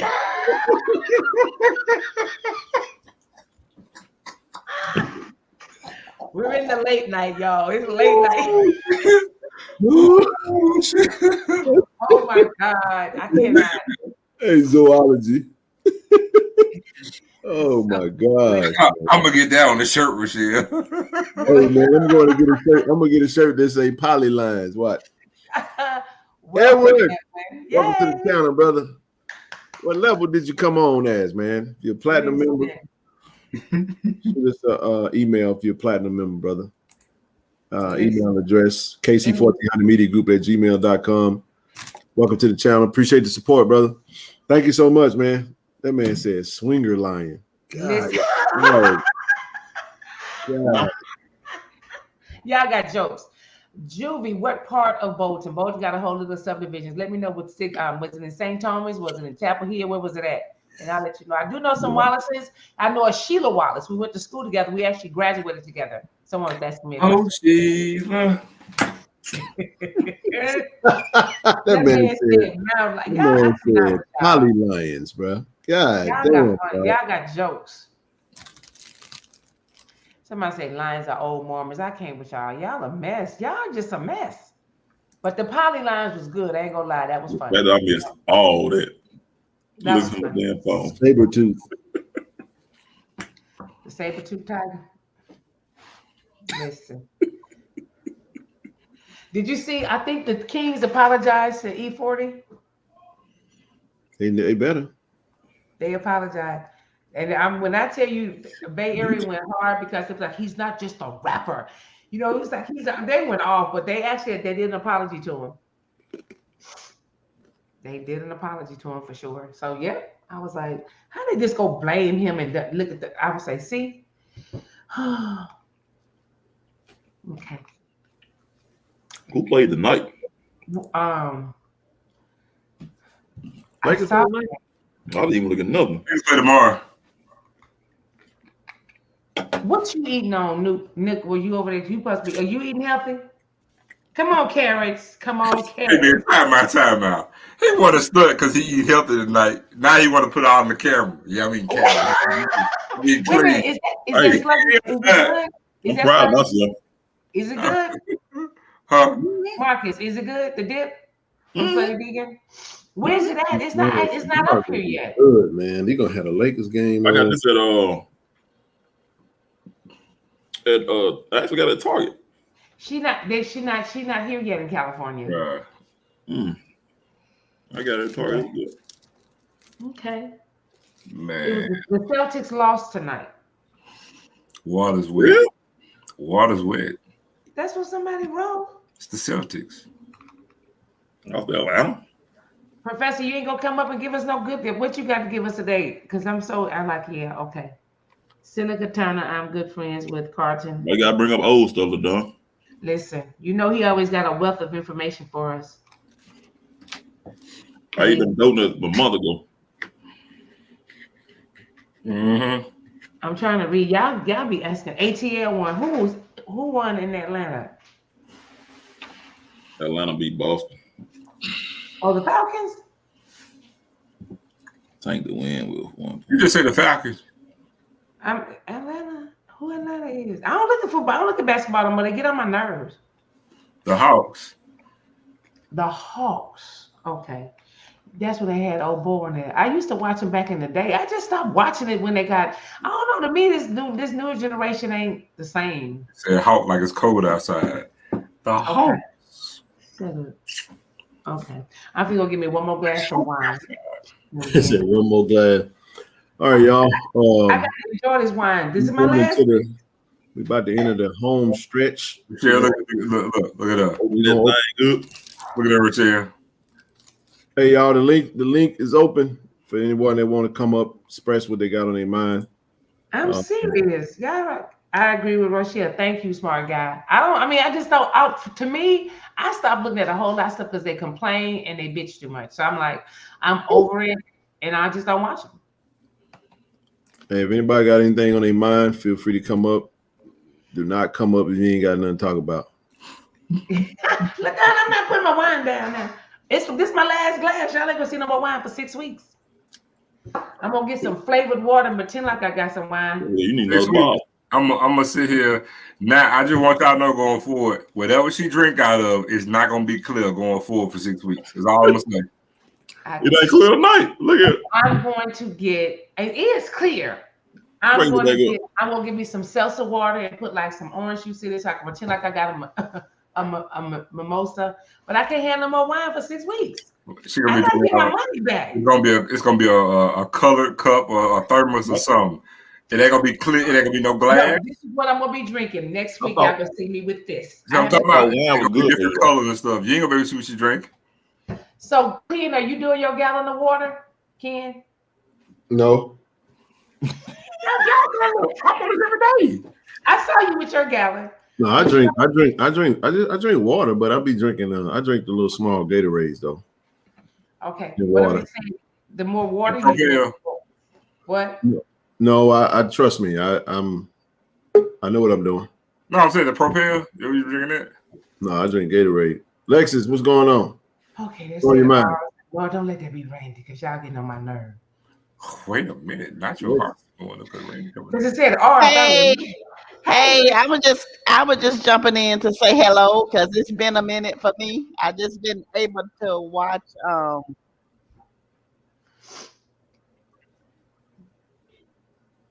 Hello. What's going on, Miss Lexus? How you doing, Zoe? I'm fine. How you doing? I'm doing wonderful. I'm doing good. That's good.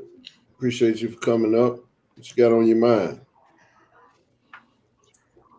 I was just jumping on to say hello. I've been having to watch videos of you all, replays as I say it, because I haven't been able to catch you live lately. Lot going on though this end, new job and moving and a whole lot of other stuff thrown in between. So I'm probably lost and behind on stuff, catching up on some of these 1 million videos that I'm trying to watch of you all and other things that I have some interest in, and deleting the ones I don't. But just wanted to say hello because this is my first time catching you all, and I don't know when the last time I caught y'all live. So it's been a minute. And yeah. So. Hey, real quick, yeah, see, Lee, I'm pretty sure it's gonna be a lot of alums that's gonna feel that way. I just think that I don't really care about seeing Colorado on the paperwork. I'm more thinking about the recruiting piece. You put Colorado up there because that's gonna prompt the kids to want to come to the camp. It ain't gonna be no different than what we did at the vet when Prime had his camp, where he invited everyone else to come.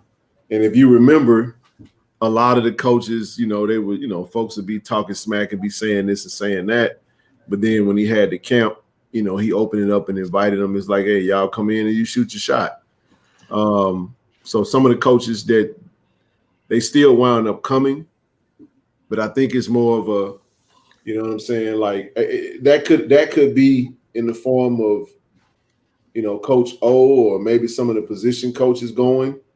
I don't know if Coach TC would go. I don't know. I haven't talked to him. I would love to get his thoughts on it and just kind of hear from him.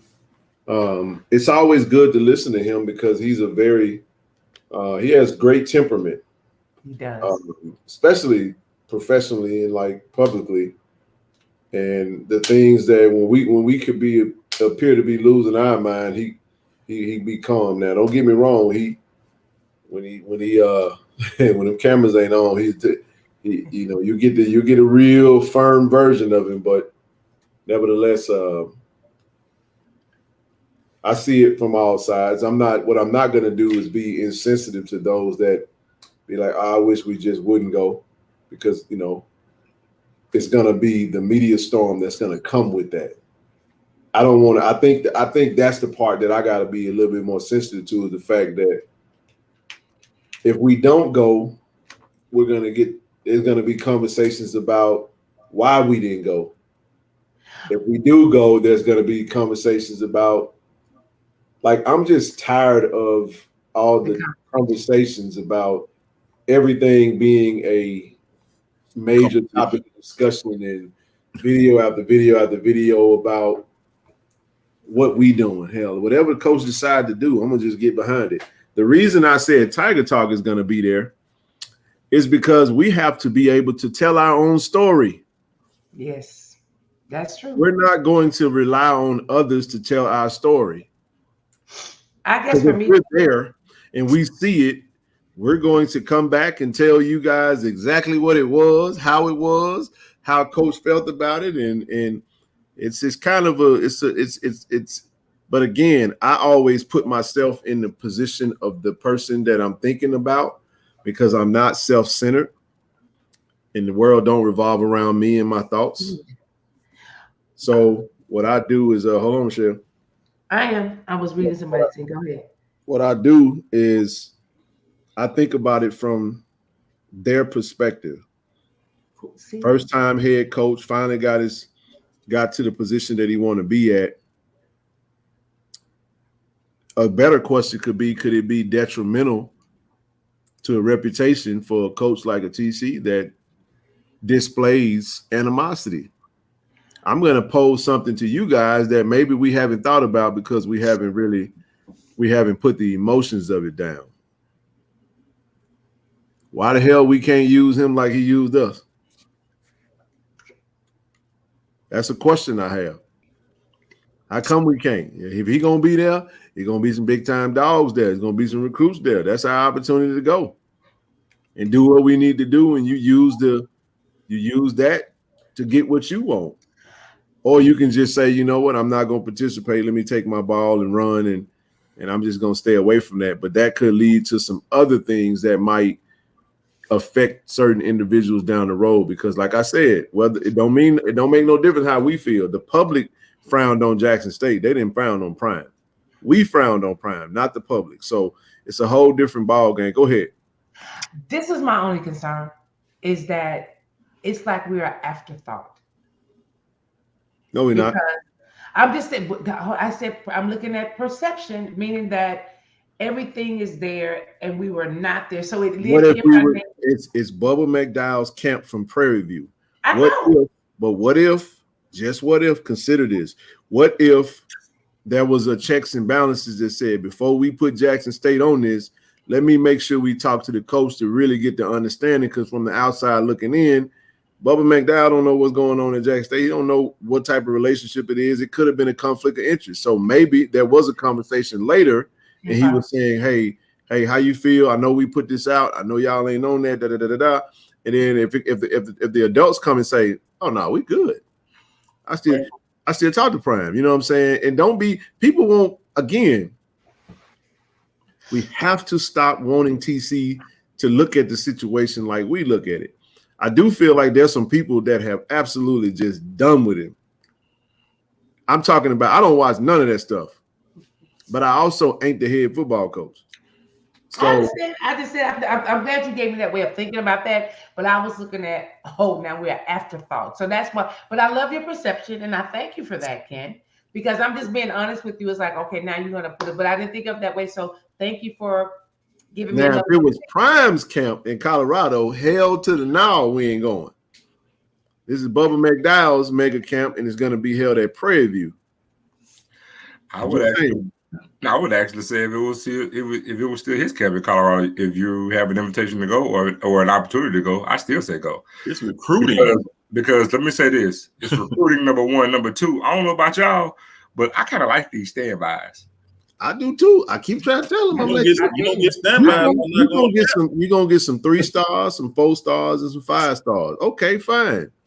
But they're gonna be some kid. Let me tell y'all, Texas is an extremely large recruiting bed. Also, let me add this too. It's a business. And the first rule in any business is you have to take the emotion out of it. Mm-hmm. It's business. And we are in the business of getting the best Jimmys and Joes we can find. I'm sorry, in our case, Tyrone's and Nook. You know what I'm saying? So in that regard, you take the emotion out of it. We going and we not leaving no stone unturned. We don't care where we got to go. If we got an alleyway to go get the best player we can get, we don't sit here and let no personal feelings of anything get in the way of that. We do what we got to do to get the best players that we can find to come reside on J.R. Lynch Street. Period. Yeah, look at it this way. Don't let Coach Prime and nobody else stop y'all from your continued success. Don't let that be that obstacle. What you need to do when it's business. Business is business. And that's just, and I keep in mind that everything that we're saying is merely just about our perspective. Correct. And I say that because we have zero perspective say so in what happens with the university football program. Correct. We're alums, we're fans, we're supporters. We don't give, trust me. Zoe, how much of our input you think is considered inside that war room when them coaches meet? I like that. You said, come on. How much you think of our input do you really think the coaches consider when they're in the war room and they doing their recruiting? Bro, they ain't thinking about nobody outside that war room. I tell you that. I'm just trying to tell you, man. I again, and we seen them. And we seen them in there. They don't give a damn. They locked in, man. I'm telling you. So all I'm saying is that I think we tend to think. I'm gonna say something, and I'm gonna let you go. What's up, Doc? I'm gonna let you go in just a second. Listen, man. I'm gonna turn the camera off. All right. So what this is listen to me on this. So many times, Zoe, I know, Zoe, you get a lot, just like I get a lot. Nook probably get them. Doc, I know you get them. Like, we get so many people that inbox us about recruits. Yeah. Every single player that hits the portal, we get excited. And what it's exhausting because you have to understand before you send me a player, please understand that the coaches have their own strategy. They have their own list. They have their own needs. They have their own approach. They have their own pipelines. The way I send players that I might see hit the portal, I ask the coaches, hey, coach, is there a position to need that you guys are focusing on right now? If they say, yeah, we looking to add a couple of DBs and a linebacker, don't send me no damn quarterbacks. Don't send me no running backs. I look at the position that they say, and if I see something, I might say, hey, coach. But then again, I haven't really done that much because you know what they've done? Just FYI, y'all, the same portal that you see, they see. And the IG message, text message, the inbox, it really ain't necessary to send that to me. Like y'all could really just kind of pause on it because I get way too many inboxes and it don't go no further than me and you talking. I'm like, the coaches got it. When I say that, that means I'm not going to them folk, bothering them folk about nothing. Because when we send an offer, that's when we go and show love. Wait until they send an offer. When they send an offer, cool.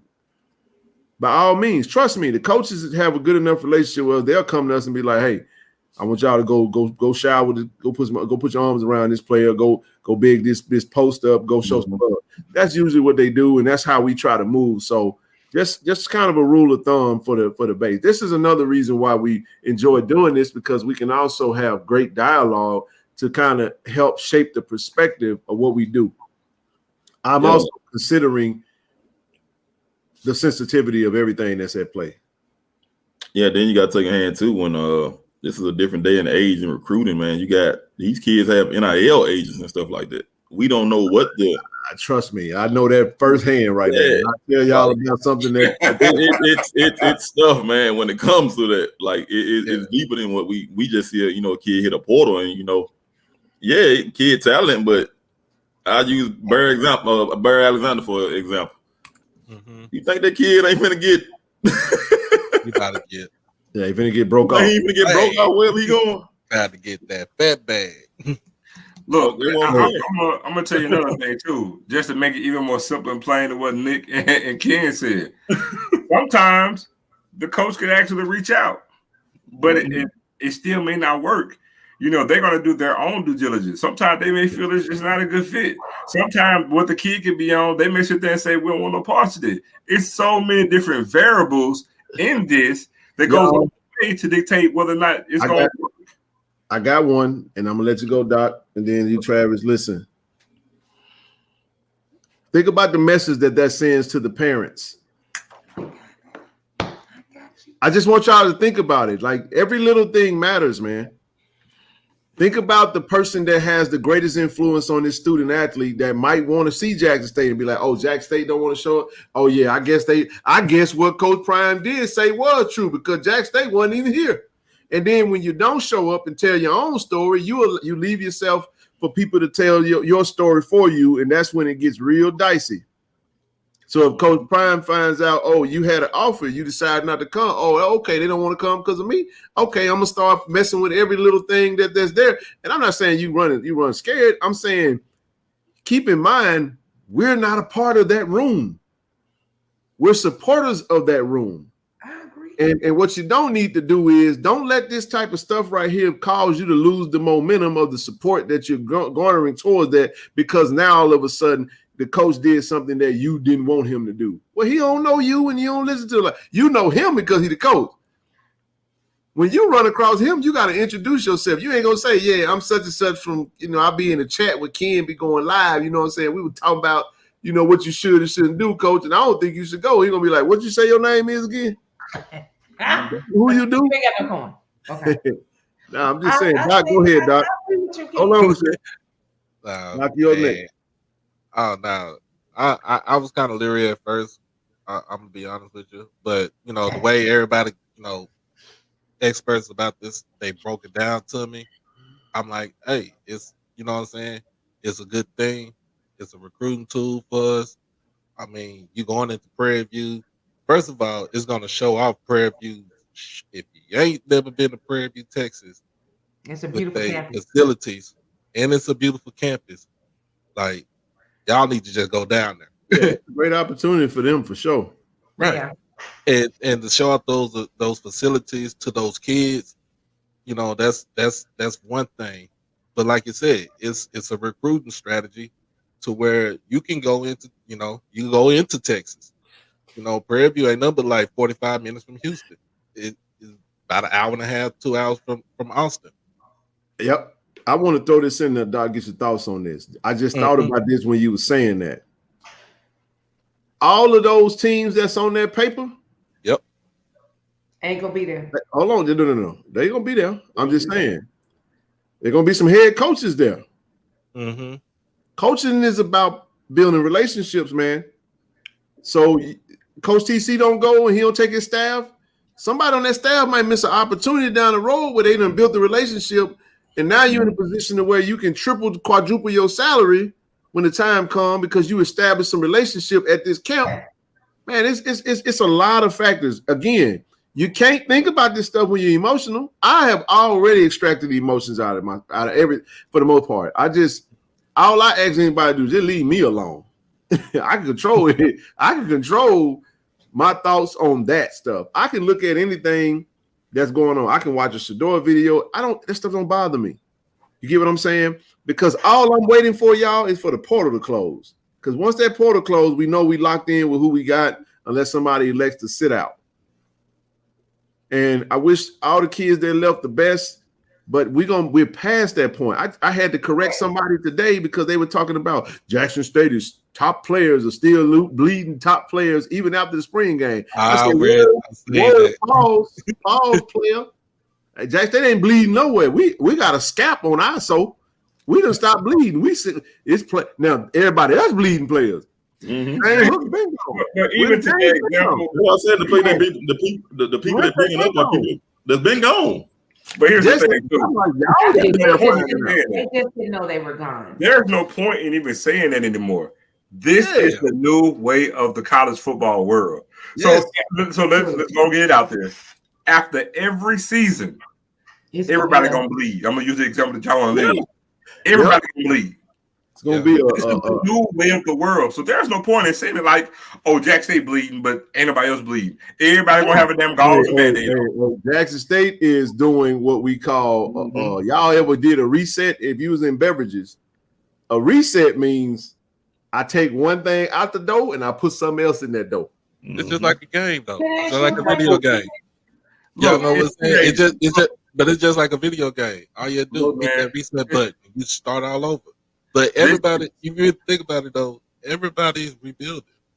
As many people that's leaving out in the portal. Let me tell you something, man. We have to take the emotions out of it. We're not. If you're thinking emotionally, I'm telling you, man. Don't lose. Take it out of what you want to see happen. Take it off of what you think is gonna be. Okay. Right. There are ramifications, in my opinion. I'm not trying to impose this or force this on anybody, but we have been doing. Zoe and I have been following Jackson State recruiting to the T for the last decade. I understand how recruiting works. I understand how one small little thing. We can sit up here and talk about how WC and Big Daddy was on some. Well, if I recruit you out of high school, you tell me no, and then you want to come back a couple years later. We're not going to re-recruit you. That's called feeling some type of way about you turning me down. So if you got a chance to be at a camp like that, let me tell y'all what we're doing, and y'all gotta be careful of this. You can do it back then. You can sit up here and act like you ain't worried about no Coach Prime, but if you get emotional about Coach TC going over there to Texas to a camp to go recruit some high schoolers, then you letting that man control how you think. You're missing a point too, though. It's like again. Here's what I'm saying: our players ain't gonna be there. Jackson State football team ain't gonna be there. We're talking about the staff going over there to evaluate talent. There is not gonna be another opportunity like that. If you say it will be, show me where it's gonna be. Because I'm telling you right now, there's a draw, and it don't make no difference how you feel about that man. Mm-hmm. That man is a draw. You got to think. Can I ask y'all a question? Yes, go ahead. Man ran an Under Armour camp. Hold on. The biggest one in the nation. Hold on just a second, because I want to make sure I hear both of y'all. That way I'm good. Go ahead, Michelle. This is my question about the portal, because I can't see how coaches benefit from. Do you think they would ever flip and not do the portal again? I'm just asking because it's so. Okay, that's what I was asking. The portal is actually you're gonna be surprised. I'm asking questions that some people. No. You're fine. I'm gonna tell you what I had a conversation with one of the top trainers in the state of Mississippi today. Absolutely. What is that noise? What is that noise? It's some new people. All right. Shit, man. All right, hold on. You talking to a trainer. Top trainer in Mississippi. Top trainer in Mississippi. God damn. I lost my train of thought. Oh, he said he loved the portal. Okay. And he said, so in his mind, it was like, this is what he said. He was like, look, everybody got to tighten up now because it's year to year. That lazy recruiting, the lazy high schoolers got to be dogs coming in. There's going to be some kids that's going to run, but you know what? The coaches that take advantage of the portal, I'm going to give you 3 schools in the SWAC, and they all in the East. I'm telling y'all right now. I shared it with Zoe and Nook today. FAMU got listen to me. They got 11 FBS transfers this recruiting cycle. Wow. That came from an FBS school to FAMU. Alabama A&M got 10. Jackson State got 11. I ain't talking about the FCS to FCS. And all 3 of those teams are in the SWAC East. So that is a total of 32 FBS players that have transferred into the SWAC. Wow. In a matter of a cycle. So don't tell me that the portal ain't good to us. Okay. Because you just got to know how to work that thing. Okay. So what I'm saying is this right here. I'm gonna give you some perspective to your portal question, Rochelle. Okay, you go establish a relationship with that young man that was in your position group at that camp. He's a senior. Now, he might not come to you out of high school, and that's fine. But you build that relationship so when he go commit to Nebraska or he go to Colorado and he gets sent to that portal, he going to call that coach that he had that relationship with that was over at that camp and boom, shot the locker. Because I can tell you some players right now that we're signing, that we're offering, that was on the recruiting list for Coach John Hendrick. Facts. I'm telling y'all, you got to know the recruiting. You got to know how this recruiting thing works. It's That's not what I'm just asking. So what I'm saying is we got a player right now that's got an offer. We recruited that player straight out of Jackson to Jackson State. He went to Ole Miss, ended up at another school. Did transfer again. Got a great chance of coming to Jackson State as a grad transfer. I'm gonna give you a little peep under the tent. You got a potential QB. It's possible. We don't know. But came out of high school. Guess what happened? We wasn't good. Tim Stewart. Right. Committed to Jackson State and was coming to Jackson State and left. Went to Mississippi Gulf Coast, went to Troy, won the Sun Belt, and just transferred to Jackson State for his last year. So what I'm saying is it's about relationships. It's not about emotions. The coaches are in the profession. Some of us think TC Taylor going to be at Jackson State forever. He not. He not. Tell y'all right now. We don't know how long. We hope we probably be here for a good little while. But TC Taylor kill it. You got Coach Otis Ridley that's up at the Shrine Bowl coaching the tight ends for the Patriots. Yeah. You don't get them. Trust me, man. Like I get it, but we're only thinking about it from the perspective of, well, this man did me something. He gonna be there saying, man, I'm gonna say it again. I got people right now that snake me on my job. That literally snake me. I got a documentation because I cussed. Tell it. I said cuss word. And somebody plays. Listen to me. Every time I sent for the last year and a half, Rochelle, every time I walk in that building, that person can barely look me in their eyes. And I don't give a damn. You know why? Because I got to get that check. And if I could go and be around people that done me something, that done me sideways, but it's always, when it's me, I got to go to work. I know I don't like her. She don't like me. She was talking about me. But you ain't going to not show up to work. Because somebody you don't like, that man ain't gonna not go over there because of what that man said. It's don't just never let nobody manipulate you. If TC Taylor elects to not go to the camp, cool. I'm sure he'll be fine. But if he elects to not go to the camp because of some emotional stuff, and then it can obviously get out, and then now you got animosity. You just gave birth to it, and that's why I say I understand everybody's position. I do. But I just want to give you the other side of some of the ramifications. There's a cause and effect to everything. And I'm just kind of looking at some of the things that I think we should focus on. I don't give a damn about what happened. What happened is over with. Look at what has come from the chaos, Rochelle. Amen to that. We got 3 platforms. JSU got the greatest social media content presence in FBS schools. Yes. You got Austin. You got the school got a page. Doc got a page. We got a page. Tiger Talk got a page. She Love Me got a page. Jeff Lacey talking. Everybody. I'm just saying. Everybody. The benefits City just tear us up with his thing. So yeah, I know. I agree with you. I think it's interesting. One thing I love what you said, Ken, about the relationship. Because even let me tell y'all something. I don't know if anybody listened to what Cam Newton said to those young boys about. Why go to these big schools and sit on the bench where you can go and they will find you? Because I got to bring my nephew on, who's an actual, he now works for, is it Clutch Sports Agent? Is that, he works for them, right? And he told me, Rochelle, you telling me wherever, if they play, we will find them. They don't have to go to big schools, wherever. So when Cam Newton said what he said, I'm like, I pray these young boys get it because you can come to HBCU and get your playing time, and if you good, they will find you. That's one thing. They coming too.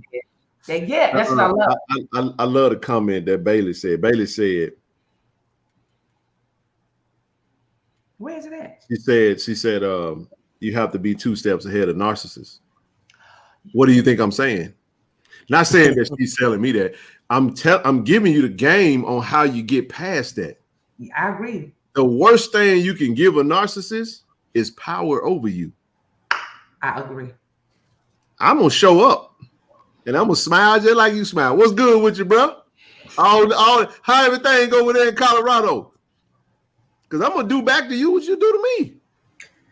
Go get that Nico, whatever his name is. Go get all that talent. When every time, because Prime like to flush talent. He said he gonna upgrade every time. So a lot of these folk don't realize when they go to Colorado, they only out there for a year.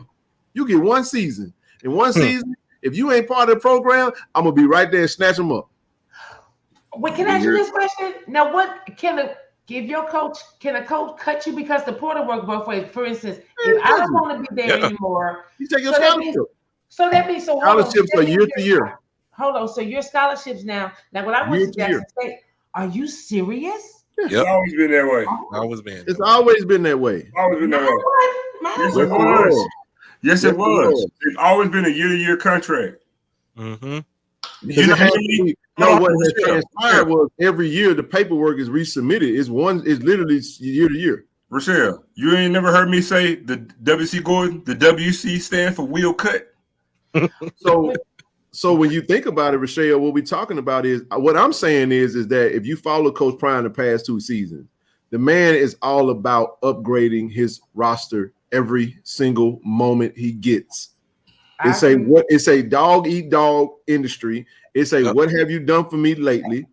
If your butt in this portal era, hey man, that's why the trainer that I spoke with today said he loved it, because you got to be on your P's and Q's, because guess what?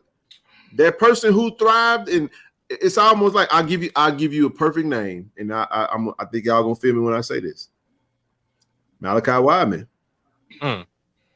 had a phenomenal year. His freshman year, he did, and played in 1 game the next year. He did. Now people be like, "Well, Malachi was so great that he became a folktale." He did. People ask Malachi, people still asking for him, and I get it because the kid is super duper talented. That one shot he did with what happened was, guess what? In comes Dallas Daniels. Dallas Daniels is first team all SWAC and eligible to be drafted. Guess what? In comes the next crop. Every single season, Coach Prime is going to run his program just like the NFL. So what I'm saying to y'all is this. Y'all ain't crying about us trying to get brother Wiggins over here, is it? Because Wiggins was in Colorado. Mm-hmm. So even though it's renewable, we don't have to sign our because I'm just thinking maybe. No, you don't have to. The school, you just resubmitted. As long as they're still there, the coaches would have to go and actually pull that scholarship. So I'll say it this way. Okay. There are some players that probably got their scholarships pulled in this cycle of post-spring football. Okay. So everybody that entered the portal after the spring probably didn't enter the portal because of choice. They probably was pushed into the portal. That's what I was going to ask you the next thing. That's what I'm saying is that we always talk about the portal for the kids, but I'm like, do coaches kind of say you need to go jump in the portal? Yeah. That's what I'm asking these questions. A lot of coaches will say that. Coaches will pull you in there, sit you down, and be like, I'll give you another one. Because Coach Prime did this in the spring. Y'all remember the player that just signed with the practice team for the Cleveland Browns by the name of Dalen Baldwin? Yep. Dalen Baldwin was arguably the best receiver that was on the team, which everybody said he was. He had 6 touchdowns in the spring. And guess what, Rochelle? He got his scholarship cut in half. Josh Rice was sitting right on my couch when he told me. He said, Dalen going to enter the portal. I was like, what? He's like, yeah, bro, Coach Prime cut his money. I was like, what?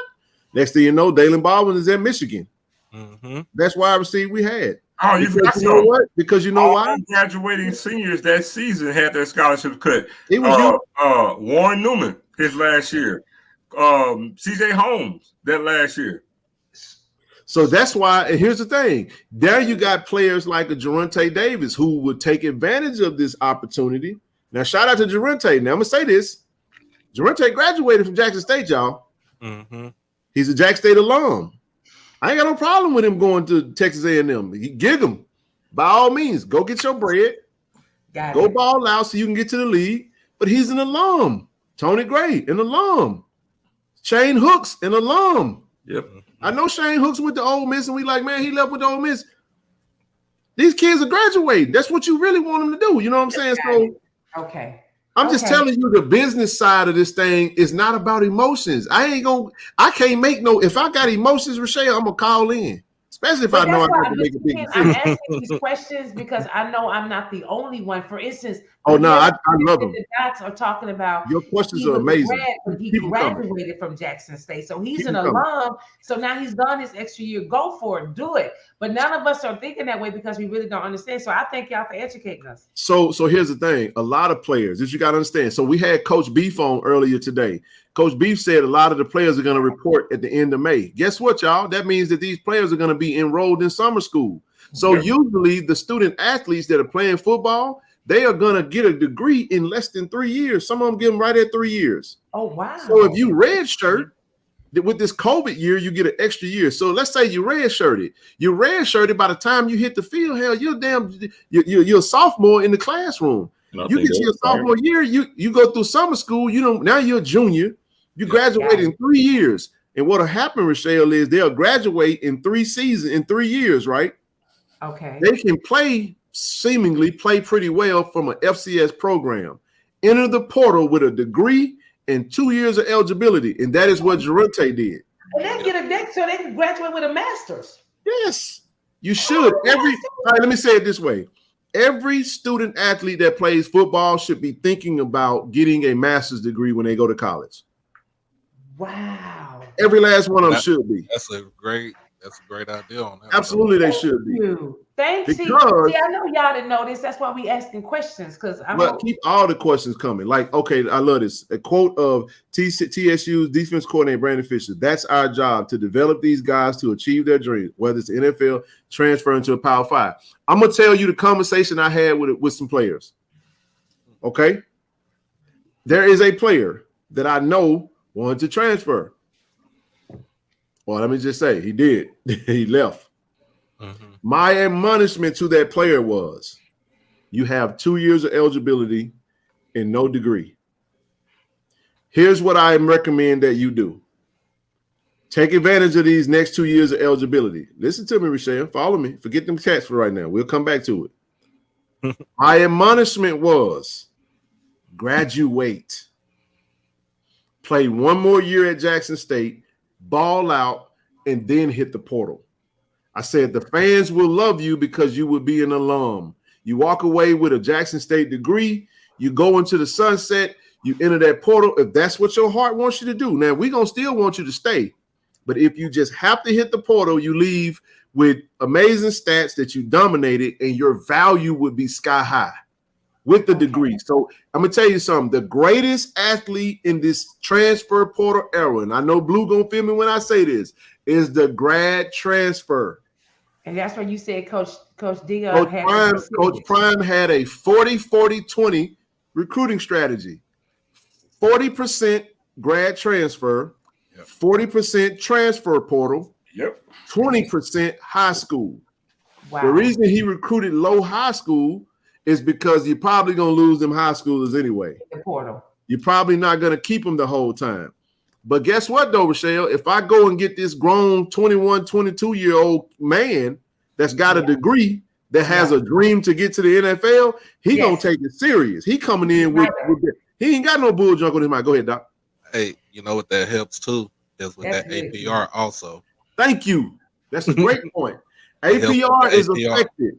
You affect your APR, Zoe. Correct me on this. When you have a player that starts in the program and they do not graduate, and they leave and transfer out, but they don't finish their degree. That's what Edwin said. He just said that in the thing. Oh, Edwin just said that. Grad transfer, no hit to the APR. That's the game. You have to play the game to win.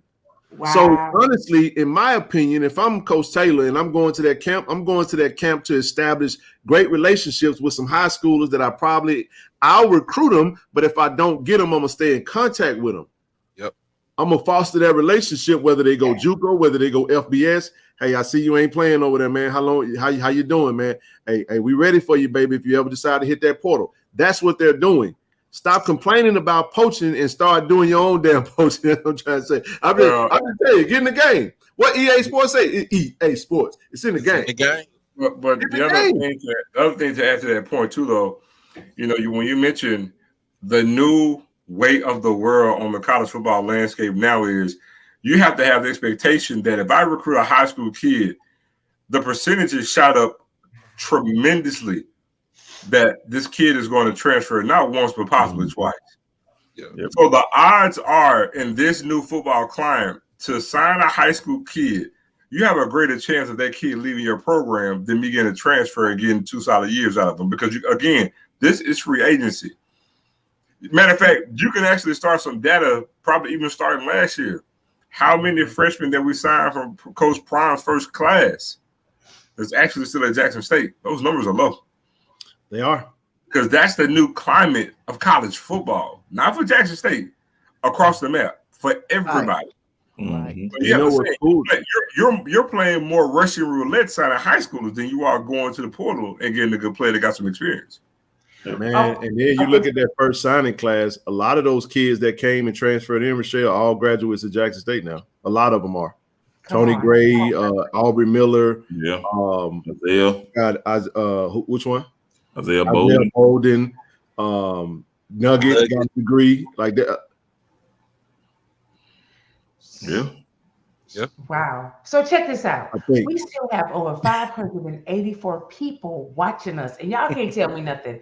Y'all got some education. I saw some of y'all thanking Ken and Zoe and everybody for because we got some education. This is what you get when you come into this space right here. So we need you to exit the chat and come on and like this. And also, thank you so much for the sir that gave $10 because he said, Ken, he was like, thank you so much. He gave you $10. I didn't read it. I'm sorry, brother. Let me go back. That's okay. You were so in it. He was like, exactly. Oh man, it don't stop, brother. No problem. Thank you for the donation, brother. No doubt about it. Anybody want to hit that Cash App down there, that PayPal that's there? Go ahead and do something. For real. Go ahead and bless your boy now. So come on and join. You can become a member. And by the way, though, we got so many of y'all here this late night. Could y'all do me a favor? Let me know what city and state that you're representing as you here with us. And we're thankful. But exit out the chat, like it, subscribe, and then come back on inside and let us know where you repping us at because we are appreciative. You didn't have to be here, and we're glad that you are. But we have had a good one tonight, Ken. This one has been. That's why I'm asking questions because this was good. You opened up my mind in a whole lot of ways. That's the beauty of dialogue. It can go any which way, and the objective is to, if we have something that we're not settled on which way to go as a family, we sit down, we talk about it. Why do you feel that way? Okay, let's talk about it. Let's look at it from all sides, and then let's roll with it. What I'm trying to do is I'm thinking along the lines of Jackson State controlling its own narrative. If you go, you know what was there, you know what you see, you know what was talked about. Doc, appreciate you, man. Thank you, brother. Hey, I appreciate that a lot, man. Man, y'all make sure y'all go. For those that we got 577, everybody go subscribe to HBCU Overdrive with Doc Holliday, man. If you're not subscribed, hit that subscribe button. That Doc, they can click your profile. I'm pretty sure in the chat. Yeah, they can go and hit the subscribe button. Also, make sure you subscribe to the Blue Bloods podcast. Oh yeah, Grambling do have a spring game tomorrow. Nice. HBCU League Pass Plus. Oh yeah, with my man Harvey Pellet. Y'all had him on the show from HBCU League Pass. Harvey needs to go. Hey Harvey. I've been got a whole show. Got a whole show right here, brother. You need to put us on HBCU League Pass, bro. Yes. Are you gonna not have any representation of Jackson State on your platform, dog? I've been trying to. I've been going chatting with that man for like the last month and a half, bro. Tell you what, Doc. Here you go, Harvey. You should make a Jackson State University channel and play all JSU platforms on your channel. Listen, while you're playing non-stop. We represent hard. And that caffeine, boy, that caffeine didn't do nothing for you, boy. Okay, Shonda says, thank you for allowing us to see things from another perspective. So that's why we in this thing is that, and then too, Michelle, with that, I never want you guys to think that I'm talking over your head. I'm talking at you. I'm trying to convince you of anything. I'm just giving you thoughts to consider. So my thing is, it's better perceived when you take the emotions out of it. We're going to have to, y'all do realize that Coach Prime is forever stitched in the history of Jackson State football. He was coaching 2 seasons. We're not eradicating that shit. Let that go. Time to elevate, man. What I'm saying, we're not tied to that anymore. I was talking to Brother First today. We learned from that. We got kicked in the teeth when he left. I gave y'all the game. So what we gonna do now? So we ain't gonna get kicked in the teeth no more. We band together and we tell our own story. Guess what we gonna do? We can go challenge anybody now. So if somebody get talking out on the internet about what they don't know what they talking about, we gonna go check that. But we got checks and balances in place, and we got something where we gonna tell our own story. Don't make no difference what you think about it, but you can't tell Jack State's story like Jack State can. And let me tell you, that was exactly what we supposed to do. One of the shows I was watching. Speaking of what Ken just said, it was a nice brother. It wasn't one of the other channels, but he just hadn't been on in a while and just was listening to the rumblings of what was being said. So he went live between the game sports and was talking about how Jackson State was just basically in a nutshell a mess. And so I had to come on. I couldn't take it no more. And I said, that is not true. I'm not sure where you're getting your information from. That's the farthest thing from the truth. They're fine. They're recruiting. They're doing fine. They're going to be fine. And I honestly believe they're going to win with the coach, T.C. Taylor. So I just had to stop it because he's really nice. He wasn't one of those trying to be a complete jerk type of people. I just think he was misinformed and kind of just went on and ran with what he heard. And a lot of those channels do that. So yeah, Lexus, that's my boy right there. He's really cool. Between the game sports. Between his game sports. He's my guy, man. Really cool. Really cool guy. Well, I've been on there for about 15 years. Yeah, the biggest thing that I told anybody, like I told Brother Darren from Locked On HBCU, I just said, listen, when it comes to Jackson State, just make sure you, or any school for that matter, any HBCU, and I told y'all, HBCUs get treated like the way black people get profiled. We tend to blanket HBCUs. One school screw up, now every HBCU, you know what I'm saying? And then you don't have the luxury of allowing a little bit of misinformation to get out about you, because then it's very hard for that to come from. Because you know why? Because the world has conditioned everybody to piss on black stuff anyway, and that's not rhetoric, that's not hyperbole, that's just the way it is. That's fact. That's how it is, man. So the reality of it is that we have to fight a little harder, because it's so much easier to believe that them black folks over there, that HBCU just ain't doing right.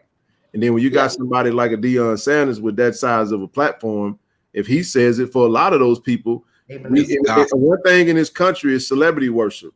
Yes. Some people believe celebrities more than they believe their own preachers, and they believe their own eyes. And I'm saying preachers, let me take that out, because they might go do their own. It don't make no difference. Whatever your faith system is, we tend to idolize. That's why the Bible say don't have idols. Now, granted, the reality of it is that that's kind of how that goes. So as a result of that, we just have some checks and balances in place. We just say, man, get your facts straight. Yeah, that's what I told him, Ken. I told him, I said, listen, let me tell you this. I said, Jackson State is no different position as far as resetting, starting over, whatever word you want to use, than Colorado. They were 1-11. Jesus was a baby before last time somebody said something about them in football. Seriously. Really. When the last time somebody mentioned them? I'm done. Not never. So it's like, come on, guys. He's in the same position. He's got to reset, start over, whatever you call it, bleeding, whatever word y'all want to use. He's got to do the same thing over there. And then he's got to win. We can talk all day and all night. But at the end of the day, if he don't win, he out. Houston, we have a problem. Okay? So that's just the truth. So it's the same situation. So he left one situation, went to another. He got his Power 5. He asked for it, he got it. But he still got to reset all over again. Unfortunately, Blue Blood, that ain't happening. Because right now, let me tell you guys something. I actually Googled other HBCUs, and nobody, especially on Twitter, I can tell y'all this. Wakanda is real. We are protected. We are guarding the yard with a passion. And we are tired, all the time. Say what? We tired, man. We got kicked in the teeth. This might have been the worst teeth kicking that we've ever had through through Bynum issues, through Hudson issues, through everything. This was it's by far the worst, man. And the thing, like I said, I'm not gonna go down that road again, but revisit it. The point that I said was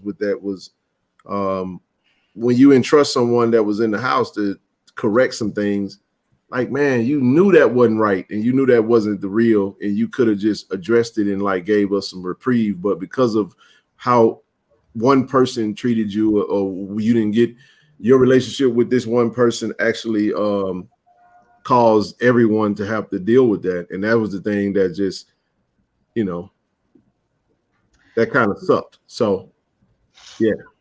Yeah, because we go out the yard, huh? We be trending. Jackson State is trending on Twitter, y'all. Let me tell you something. You got a group of women, though. We're not playing up, and they serious about the Warriors of Jackson State. Oh, yeah. We not playing. Yeah. So what causes you to, and I ain't mean to cut you off, Doc, what causes people to get active? Like, I get tired. When I get tired of something, it's like I want to do something about it. I'm tired of complaining. I'm sick and tired of being sick and tired. It's like, all right, what's the solution for this? Right.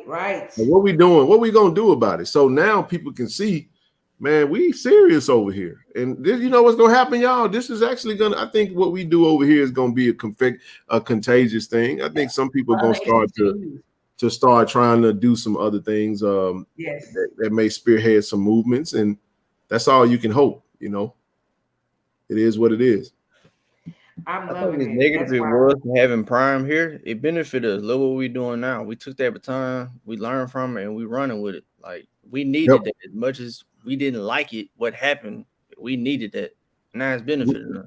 We wouldn't be doing it if what happened didn't happen. I'm positive of that. I'm 100% with you. Hey, because I wasn't on Twitter. Shut up, Zoe. It was so funny, man. I was on Twitter. I was at work and I was looking at Twitter, just going in between doing like my shipment and stuff, and I seen somebody put out something about P5 and stuff like that. First thing at school, I'm like school him about what was going on. I'm like, but then he had this University of Houston. I said, bro, you got a whole HBCU damn near directly across the street from you in Texas Southern. He was talking about pre-law. I was saying, like, all those kids that's at University of Houston that practice pre-law, guess where they gonna go? They're gonna send their ass across the street over in 3rd Ward to Texas Southern, Thurgood Marshall School of Law, where they churn out the best lawyers and judges in the state and in the nation. Then he gonna rebuttal talking about where University of Houston do the same thing. I said, nah, not at the clip that they do it over there. Right. And it's rigorous. It's a rigorous program to get in. But you know what I'm saying? You're not gonna come in here, man, bro, and just take a huge dump on us like that and not expect for us to come back and retaliate. We used to not. We used to just be You like, you sure did. You know what I'm saying? We'll address it a little bit, but I like what Daniel Curry just said. JSU has become a scapegoat for what people deem bad. And this is why we said it was dangerous, because people challenged us, Rochelle, when we were talking about how it was dangerous to say those things earlier. And this is what we're talking about. It was the imagery. And now we never wanted the society the society to get comfortable with openly pissing on an HBCU, more specifically JSU. And that's why he said no matter what the university say or do, it's going to be met with vitriol. So what we do is we match that vitriol back with resistance. We're not going to stand for you pissing on our name. We're not. We're going to check you on it until you get tired of talking about us. And then eventually, if we keep running y'all off, you remember how one of them dudes, one of them racist folk did something in the community and all them folk went over to his house? That part. Oh yeah. You start showing up and start saying, "Hey, bro, what you say? We pulling up." Yeah. What you say about us? Somebody said, that dude was in the he was in the army. I think he was in the army. He was in South Carolina. He said something to a kid, and the next day everybody went to his house in front of his house. Just saying, man. Like if we could just telling you, man, we could definitely this whole situation we can learn a lot from, man. And I'm telling you, it just I think people people are going to try us, and because a lot of people just expect you to just take it, and then I'm sorry, you can't come over here with that. That's why people try to come over here and disrupt what we're doing, because they know we're working with something. You ain't got nothing on what we talking about. You can't stop it. You can't refute it. We can pull receipts, but they can't. You can't pull a receipt on a lie. Come on. Man, I'm gonna tell you like this. I had to go off on somebody who was at Tuesday on my show, bro. And I'm normally calm and collected, bro. You know what I'm saying? This is just how I am all the time. But when you come after somebody, and of course, y'all know I have Mr. Ford on my show all the time. Mm-hmm. And he might be wrong on some things, but the thing I do is I don't allow nobody to disrespect anybody that come on my show, not even him. And I had to put that dude in check, because I don't see Mr. Ford as just a guest. I see him as like one of your older uncles or your mm-hmm. grandfather that tell you all these stories about when he was in school, where he went to school at, all the stories about these players, the great players that came from our institutions, that went on to do greater things. You know, it irritated me to the point where I damn near wanted to stop the whole show. I said, F it. A new season. I feel you, sweet. I feel you. It's a great point. And I ain't gonna cut you out, Doc. No, you're good. But it just took me to a whole nother level. I wanna deal with this comment. It is emotional. It ain't no way to spin that. You know what I mean? It's logical too. You know what I mean? Like at the end of the day. So the thing that I would say is that, so what we're gonna do is, this is a question I would have in regards to that. Are you just gonna say anything that he's at, I'm just gonna totally avoid? So that means you're gonna basically wall yourself off from being in the present. Jackson State ain't going. If the coaches decide to go, they're going. I'm just giving some perspective on why, if they decide to go, why I feel like they would have decided to go. I'm not saying they will go or won't go. We don't know. I don't know if the flyer is real, or if it's not real, or what have you. But I understand this sentiment. I totally get it. But it ain't no way to explain. I mean, at the end of the day, I don't see that as us dealing with Deion. I see us as going to the Prairie View camp where Deion gonna be. So I see that a little differently. And I think it's dicey when every time Deion Sanders is gonna be somewhere, there's no way to explain how you do that without saying, you know what, I don't rock with that dude. So since I don't rock with that dude, I ain't coming. And that's just going to have you go down the whole road of emotion. And I don't know if that's something that we might be willing to do it, but we're not the coach. But again, all I'm going to say is that mentality right there is going to take somebody that sees that. And if he do decide to go, it's going to create some animosity with TC because he went. That's why I said don't project. It's okay if you say you wouldn't go. That's what I say is that this is what I would do if I was in that situation. What I don't want to see happen is I don't want to see folks start getting mad at TC because TC decided to do something, and he did what we didn't think he should do, or because we want TC to have the same feeling that we have, and our relationship is different. You don't have a relationship with him. You didn't work with him. You wasn't under his staff. And neither was I. So my perspective is way different than his perspective. And that's one of them questions I would love to get into and have an interview where we could ask those questions. I don't think he would ask them on like a camera, but kind of off the record, he probably would. And I haven't had the pleasure or privilege to actually ask that. Maybe one day he'll get that to us, but we'll see. But usually that conversation about the hate towards HBCUs, a lot of that stuff was already there. He just gave them an excuse to do what they already felt. Yeah, absolutely. That's he didn't create no new hate. I'm not saying that you're saying that. I'm just saying that people, it's the same as the Donald Trump effect. Like a lot of these racists that you see acting up and cutting up, they always been racist. It's just that he created a climate that made racists more comfortable with showing their bigotry. Absolutely. And I understand that. But again, unless we talking about being black people, we just gonna go stay in the house and hide and not go around anybody that's white. I don't want to live, I don't want to talk to no white. Like it's one of them things where you have to find a balance inside of yourself and determine, are you gonna do your job or are you not gonna do your job? Because the reality of the matter is that if none of what happened, nobody would have a problem with TC going to the camp. So if that's the case, then we're absolutely saying that the reason you don't want him to go is because of what transpired. But we have what we don't have. We don't know how TC feels, and we don't know what TC's relationship with Coach Prime is. And I can assure you, it ain't what yours is, and it ain't what you think.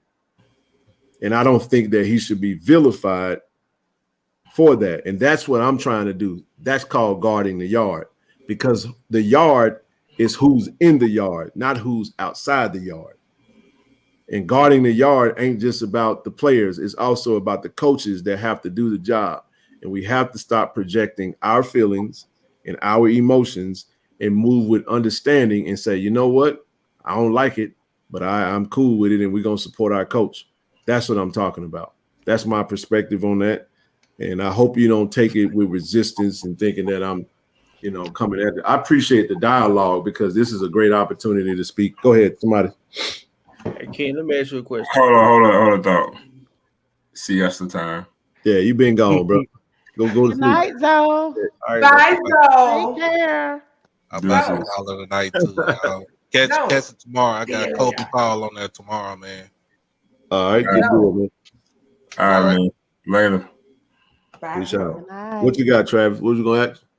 Do you think it would be a difference if the Flyer, if the camp was being hosted in Colorado versus Prairie View? Oh, it would definitely be a no.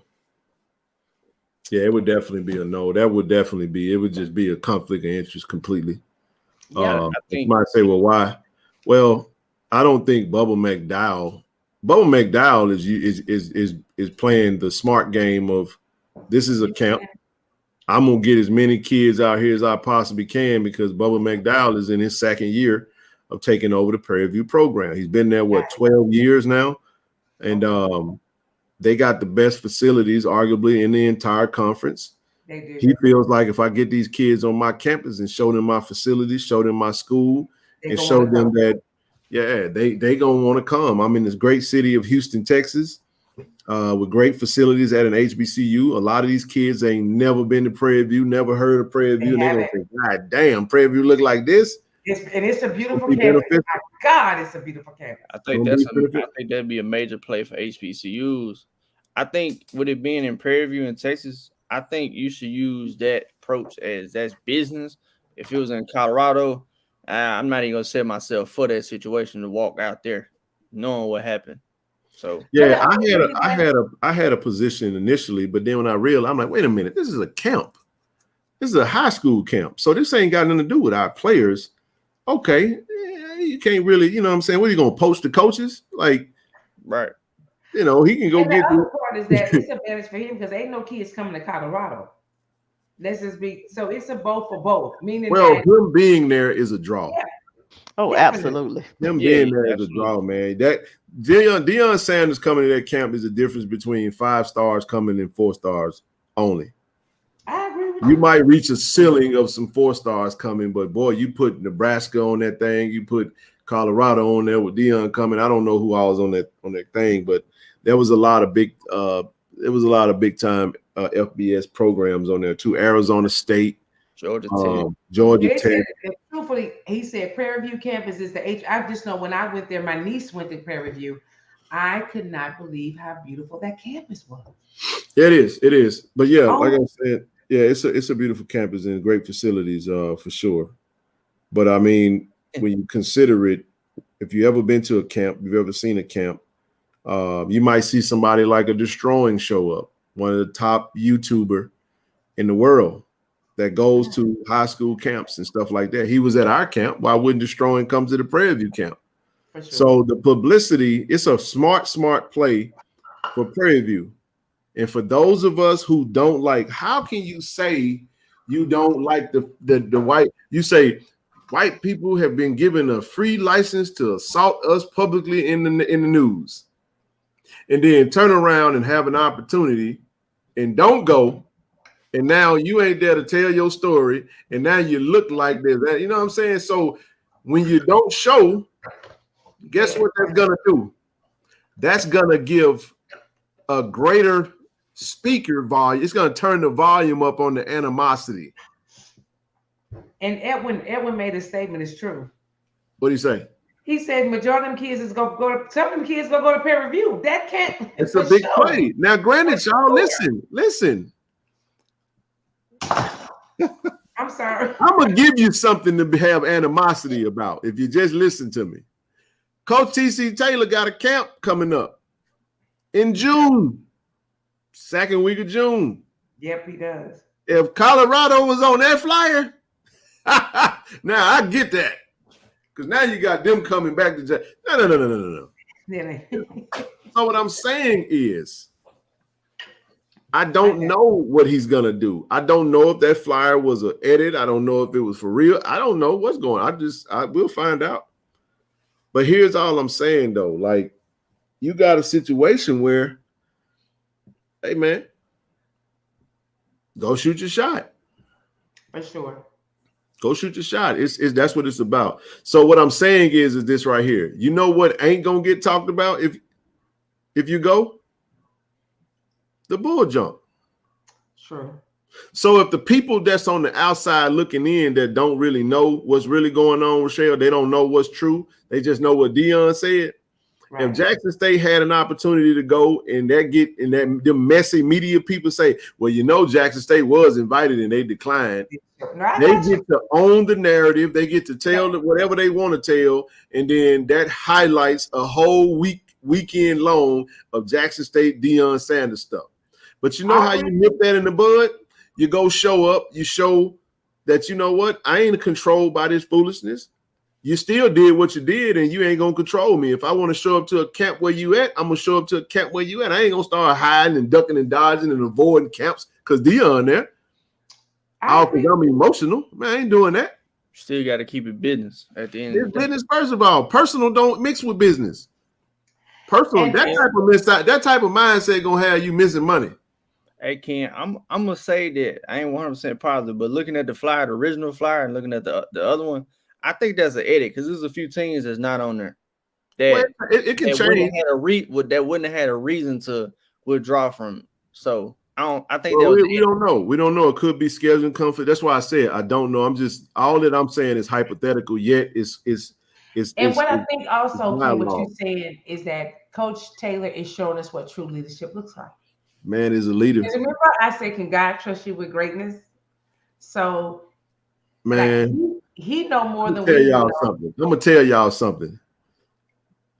I don't give a damn what y'all say about whoever that left and whoever did what.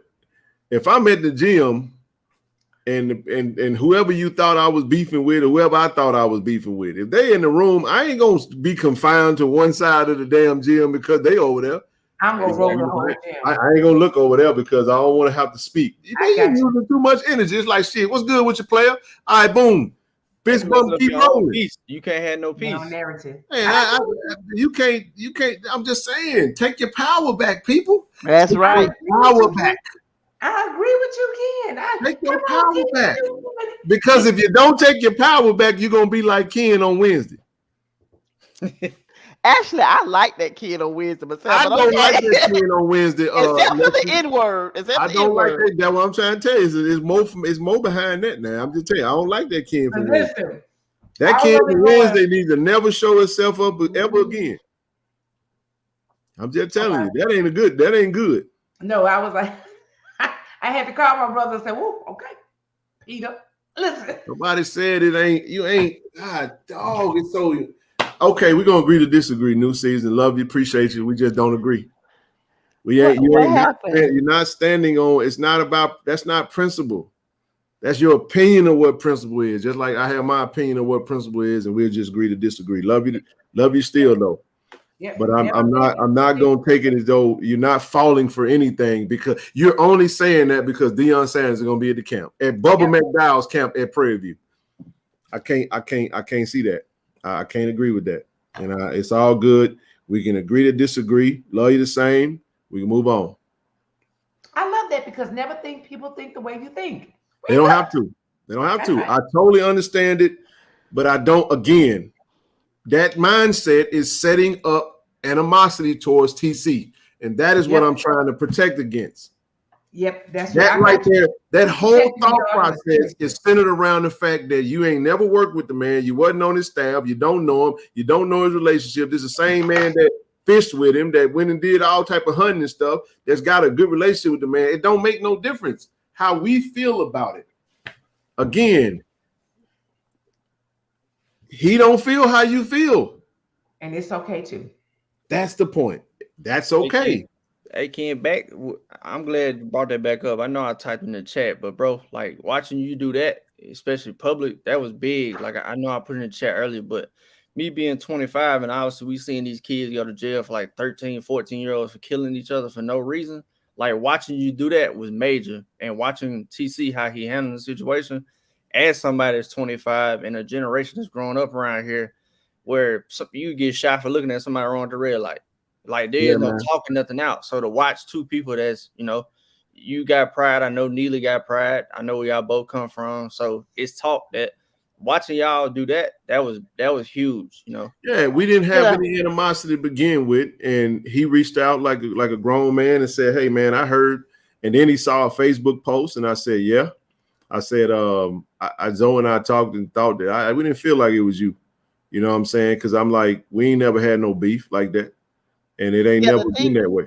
Go ahead. The thing I said, what I said I liked about the Wednesday Kings on a serious tip outside of the N-word was, even in your anger and upset, Ken, you said to the person that was on there, come up here, let's talk. Well, that's what you do. You wanted to talk it, but usually not necessarily, not when people are pissed. When people are pissed, we not acting like we're supposed to act. There's a lot of people that are cowards, and I don't consider myself to be a coward. I consider myself to stand on principle. And I'm gonna say it again. A thing that will solve a lot of the world's problems. Conversation. We taught this in my Bible class. Man, it says that in perilous times, in the last days, there should be perilous times. The number one thing on the list was men should be lovers of their own selves. So what that's talking about is that people love their thoughts, they love their friends, they love their life, they love their ways, they love everything about them. And them is the standard. I do not feel like my thoughts are the standard of anything. It's just my opinion and how I see it. And all I try to do with my thoughts are put them on the table, put them next to other people's thoughts, respect that person's mind, respect their thoughts, try to understand where they're coming from, and not have me be the standard. The standard is the standard, but the standard ain't Ken Clark. You see what I'm saying? So if I'm right about something, that means that the way I was feeling was aligned with what the truth is. But if I'm wrong about something, that means that what I was feeling and what I was thinking does not match, and is not. But that thing, whether it be right or wrong, is separate from what we think. I'll never forget. Remember the Trayvon Martin case? Yeah. You remember that dude that was never forget that. Yeah, it was the little Asian, was it the Asian examiner that said, he talked about the difference between facts or truth and opinion.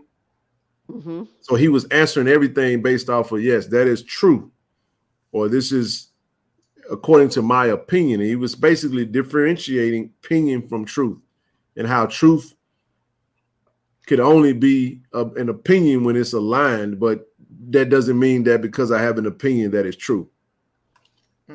Right, so when you start thinking about it like that, I don't have emotions anymore. So New Season can feel how they feel.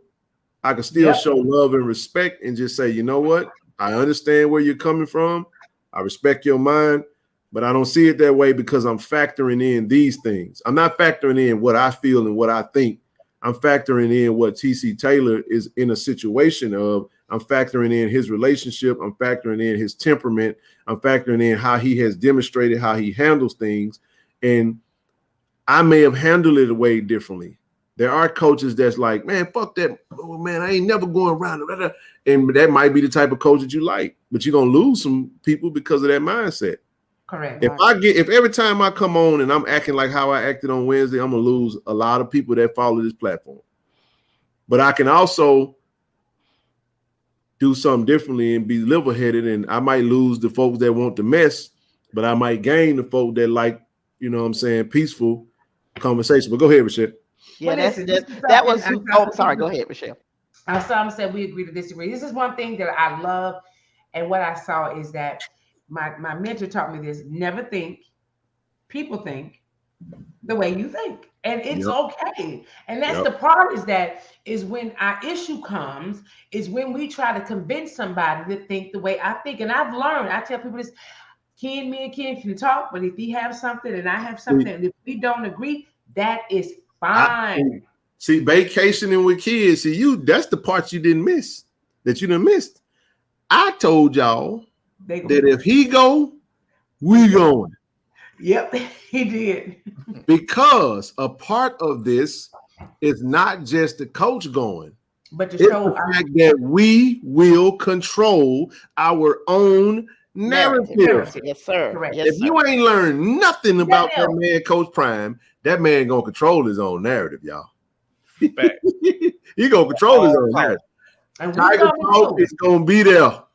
Yes, he is, and that's 100%. And we gonna have eyes. We gonna have eyes. We'll go live. We'll go live afterwards. I don't give a flying flip how it goes.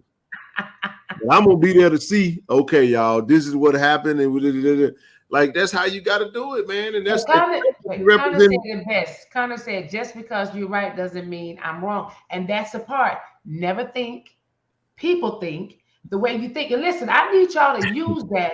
Again, I don't know about that. But listen, I don't know about that. There are several situations where somebody could be right and the other person is wrong. But this is what we can. But this is right is right and wrong is wrong. And what I'm saying with this is that for us, like you're giving us a different perspective, and I love that. Everyone is just in different levels of their lives right now. So I got what you're saying because I've done some healing from it. Because let me tell you something, I was damaged from that, kid. I was. I have a question. Yes.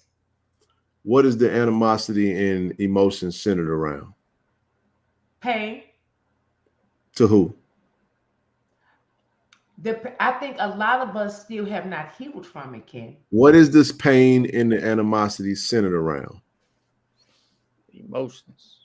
No. No, we feel like you know what the answer to that question is? You. Correct. That's the point. So what I'm saying to you is, this is what I'm saying to you. This is Rochelle.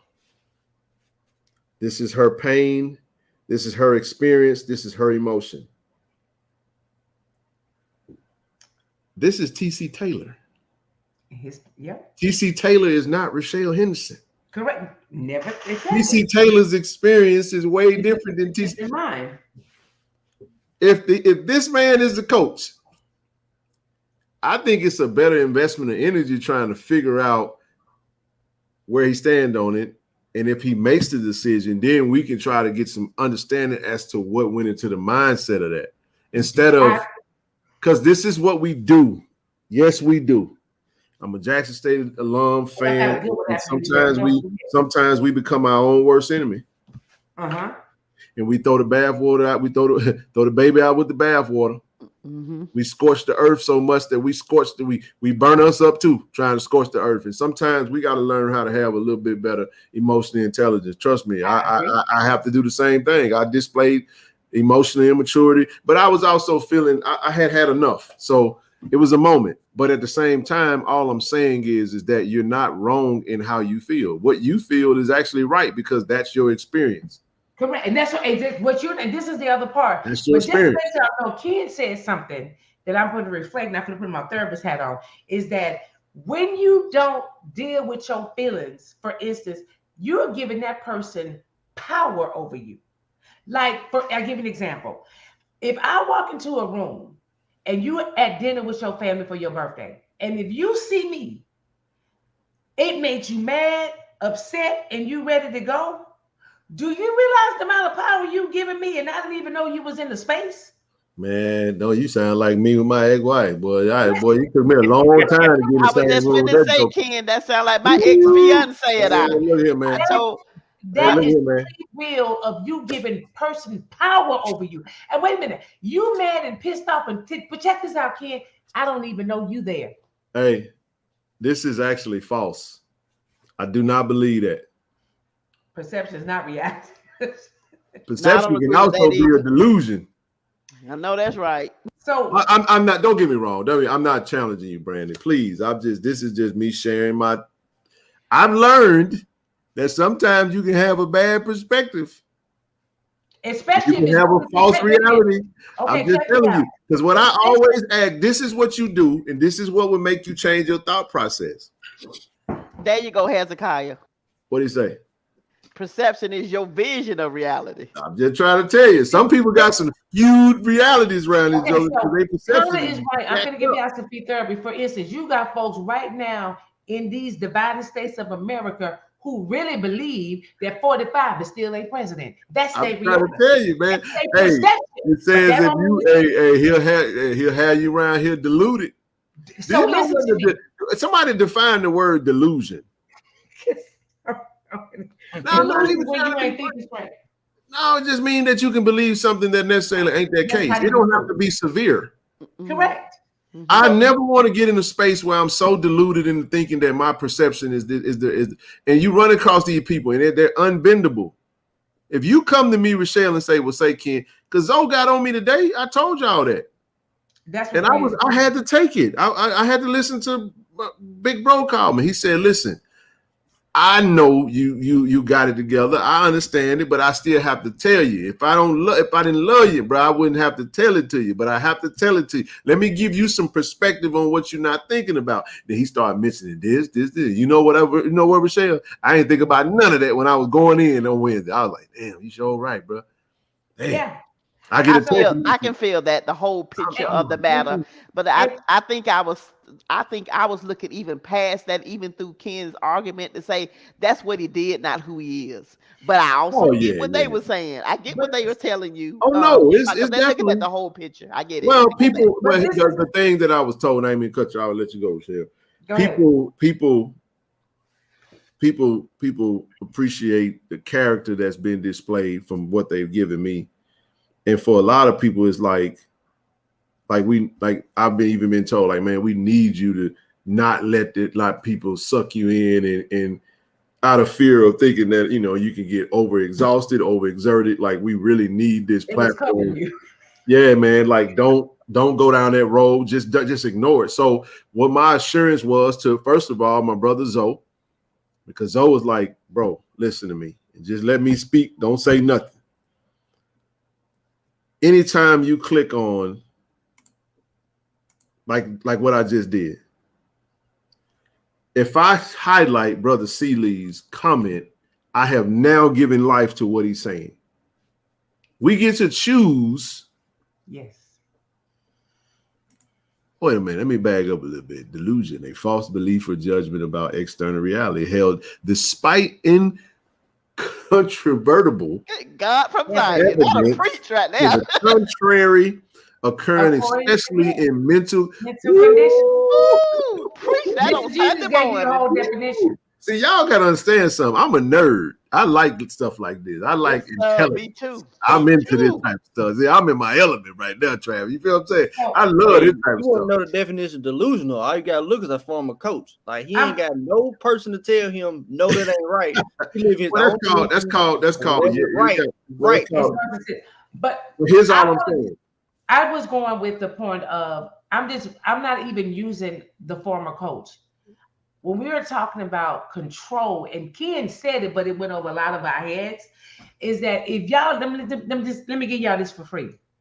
If anybody y'all got grudges with that y'all said y'all really done forgave, but if they walk into a room and change your whole attitude, yep, you ain't over it. You have given that person 100% control That is a over you fact. by default. That means that person is in your brain 24/7. I'm gonna tell you in the words of the great orator R. Kelly, who in jail right now. He said, "When a woman's fed up, it ain't nothing you can do about it, no matter how you beg." Now, let me break that down because I ain't listen to me. You ever been in a relationship? If you want to know if she still got feelings for you, if she's still arguing with you, she's still invested in you emotionally. When she don't argue no more. Boy, the worst thing in the world is to love a woman and her heart go cold. Listen. And she don't have my daddy told me that. Listen to me, man. When she don't want to, she ain't arguing with you. She ain't raising her voice.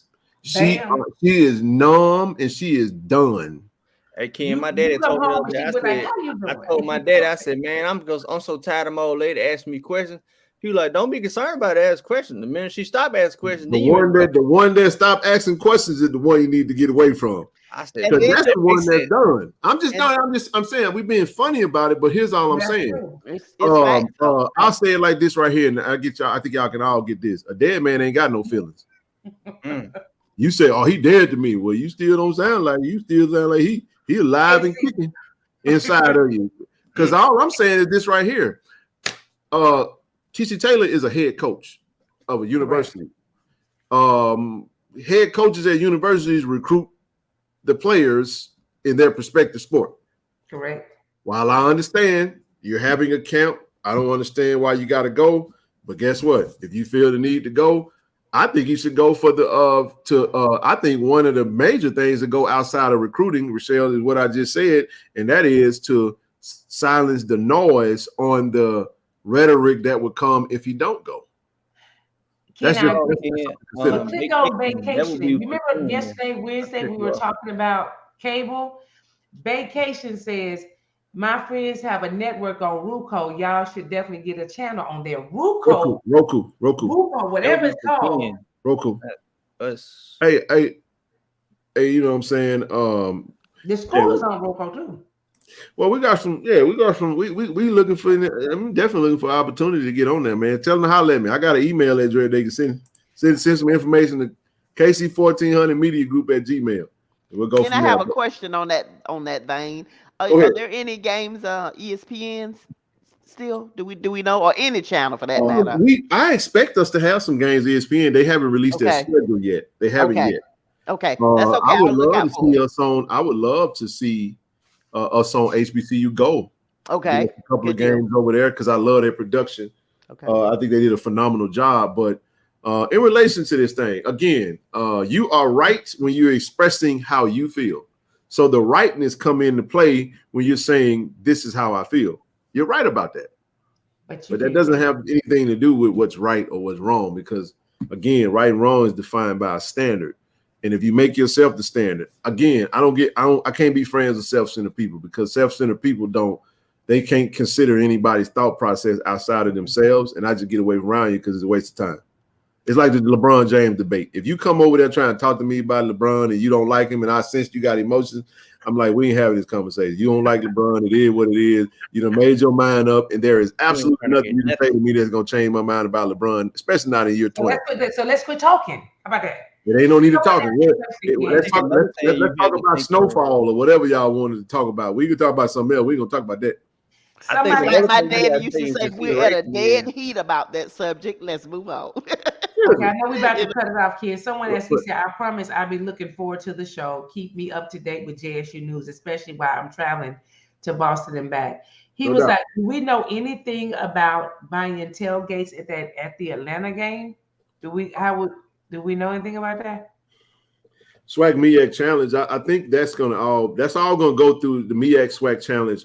That's not our game. Yeah, all their pages. That is a actual national game, a yearly game. Follow the speaking of a game, not that game, but the Jackson State Texas State game.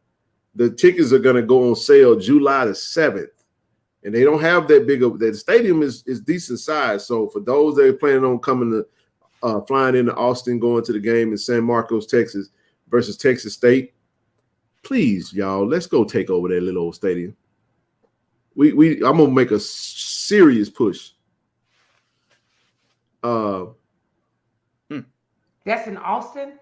I got a thing in Austin. Let me see if I can get it. My world mark is in Austin. I need some reasons to travel. Listen. Oh, here we go. Somebody said this. So Jay Shaw said, it said South Carolina State ain't started buying no tickets yet. Jack State buying that thing out. We're gonna blew it out then. We're gonna blow it out. It's gonna be a blew out. That'll be funny if they can't get into their own game, huh? Their own home game. Hey, Kobe gonna be sitting on that side of South Carolina. He said, Jay Shaw said Swag Miak is ESPN. Texas State will be ESPN 3 if you're not going. I actually just started a Patreon channel. I haven't plugged it yet because I'm on the final stages. It just got approved yesterday. So Alonzo, you in my head, big dog. Appreciate you, baby. Yeah. I definitely plan on going to Patreon. We're gonna take the channel to Patreon. Patreon is another streaming where you can definitely be more. You can be supportive financially to the platform. We're gonna be dropping, probably drop whatever we drop over. What I may do is do segments on Patreon and just drop content, chop it up, whatnot. But we're gonna figure that piece out. Definitely going to Patreon. KC 1400 Media is going to Patreon. So is Tiger Talk. The 85 Tiger Show. I don't know if you looked at them seats lately, but they might not have no seats over there because we done bought most of them out. Better ask Kobe. I ain't got nothing to do with that. That's on them. We coming. Y'all can tailgate maybe. Player Circus said, "Oh yeah, FAMU is ESPN 2." Somebody said, I'm going to the South Carolina State, Jack State versus Texas A&M. I'm coming to homecoming. Good deal, man. Tony, what's happening, brother? Are there any charters leaving Jackson for the Texas State game? Charter? I'm pretty sure there's going to be some. That bus ride going to be. That's an 8-hour ride, bro. I'm going to tell you that. Isn't that a long way? 8-hour ride right there, bro. When he said that. No, we're not doing it. Definitely looking forward to Atlanta. Hey, Rochelle, you're gonna be in Atlanta. Everybody gonna be in Atlanta. We're gonna have us a nice little kickback. And people, it's so funny, man. People coming to me, man. I'm gonna use New Season as an example. They be like, man, I'll be in the chat. I'm New Season. I'll be like, oh shit, okay. I don't be knowing everybody, but people introduce you to by their name on YouTube. But but that it's gonna be fun, man. I think Ty B. I think I met Ty. Ty, didn't we meet on the field at the spring game? I cannot drive nowhere 8 hours. That's a whole plane. I used to do it all the time. It'd be more closer to the game actually happening if they do make a charter for that. It'd be closer to the game. Yeah, that game. I mean, they might charter from Dallas, but they in San Antonio, or Houston, but I don't know if they're gonna charge. I think it's gonna be some bus. It's definitely gonna be some folk taking the bus. Okay, is Southern really that bad? He was like, I would go anywhere except Baton Rouge. I hate going to that game down there. Woo. Let me tell y'all something. I used to go. The only thing I'm glad about, I ain't mean to cut you off, Lexus. No, go ahead. I'm gonna be on the sideline this time. I can't do them stands, man. I used to do the Falcons Saints game every single year in New Orleans. I hate that place. I'm just telling you. I used to go for the Falcons Saints game because of the rivalry. It's a deep rivalry. Okay, I might have missed somebody else then. I was trying to figure out who that was. Okay. Yeah. No, so they do a really good job of making it very uncomfortable for you, Rochelle. You be sitting next to Southern fans and they be all over the damn stadium. And I get it. Cause they sell season tickets on the opposite side too. So I totally understand that. Mumford is I hate this. I know it, but I hate it for the opposing team reasons because they make it uncomfortable for you, and that's understandable. I ain't gonna be in the stand, so I ain't gonna worry about it. Okay, that's just funny because I'm seeing the same thing. They like it sucks. Okay, well, listen, I have to get ready to get weighed in tomorrow, so I'm gonna eat the rest of the blessing. I gotta get weighed in. Got to get a whole weighed in, Ken. Lord Jesus. Ken, I do have to say just one little bitty thing about that situation Wednesday. I knew it wasn't nearly what he called himself Big Sexy. No, but that's his name on the on Instagram. I said, Neil ain't calling himself no Big Sexy. That ain't happening. Yes, it is. That's his name on Instagram, actually, Big Sexy. Well, it says It's actually abbreviated. it's BSPGK. Oh, okay. We've been on 3 hours and 34 minutes. I will see y'all on Monday, Ken. Mm-hmm. I see y'all on Monday. It said if you don't have any Miami hotels, it will be What? So no, where did it go? Oh, there you go. If you don't have any Miami hotels, it'll be expensive. Need JSU to show up. Don't stop coming. No, we show up. We coming. The only problem with Miami is you're gonna have a sector of people that's gonna choose Atlanta and they're not coming to Miami that following week. It's just gonna be too much of a turnaround. So yeah, we shut up, Connor. Listen, I see y'all up there. I'm gonna eat the rest of these strips and grits. I can't eat it on the stage. Oh man, you got shrimp and grits? I do. Yeah, man. You know that's my favorite dish, right? Is it? I didn't know that. No, but Ken, these shrimp and grits are so good today. It was disrespectful. So where you getting from? Dude, I'm from the South. You didn't get it in California. I made my own shrimp and grits. California ain't got no good food like that, Rochelle. We ain't in the South. Stop playing. Exactly. So I made my own. It was so good. But no, what Atlanta does, Ken, and we have a restaurant called. No, Atlanta is the black Mecca. So you know it ain't number. It's a lot of diabetes and sugar. You know all that, whatever they call it. There's a whole lot of high blood pressure. They doing it healthy. They doing it healthy and still making it taste good too. That's I bet. I do have to weigh in tomorrow. I'm telling y'all. I bet you I'm good 230 over. But I'm gonna set my weight in, and Monday, Ken, I'm gonna say my weight on this darn thing because I got to own it, and then I'm gonna blast it. I got my weight right now. I ain't gonna say it because boy, I'm a big boy. When y'all coming to Atlanta again, Ken? Let me write it down. Atlanta, August 24th and 5th, and okay, I got a minute. Okay, so we'll be there in August. All right. Yeah, so I'm writing it down this time. Connor and y'all see y'all. I'm gonna own my weight, Ken, and then the way you can't we eat avocado toast. We got no, indeed. But I do like avocado toast, but I still eat wrong food too, so that's why I gotta I'm gonna have to keep my food. Huh? Atlanta has it all, baby. Yeah, Atlanta got it all. Leave. Yeah, I was in Georgia. That's too much. It's just wrong food. You just that's where Mississippi was one of the most obese places there was, Ken. Yeah, it still is. Now, we might be number one on the obesity list. Listen, so y'all come on and get snatched. The home of the fat fine. We get fat fine in Mississippi. Right when my 2-pack start coming, not 6-pack, with my little Ken right here. When them two muscles come right here. I ain't seen them muscles since it's been a while.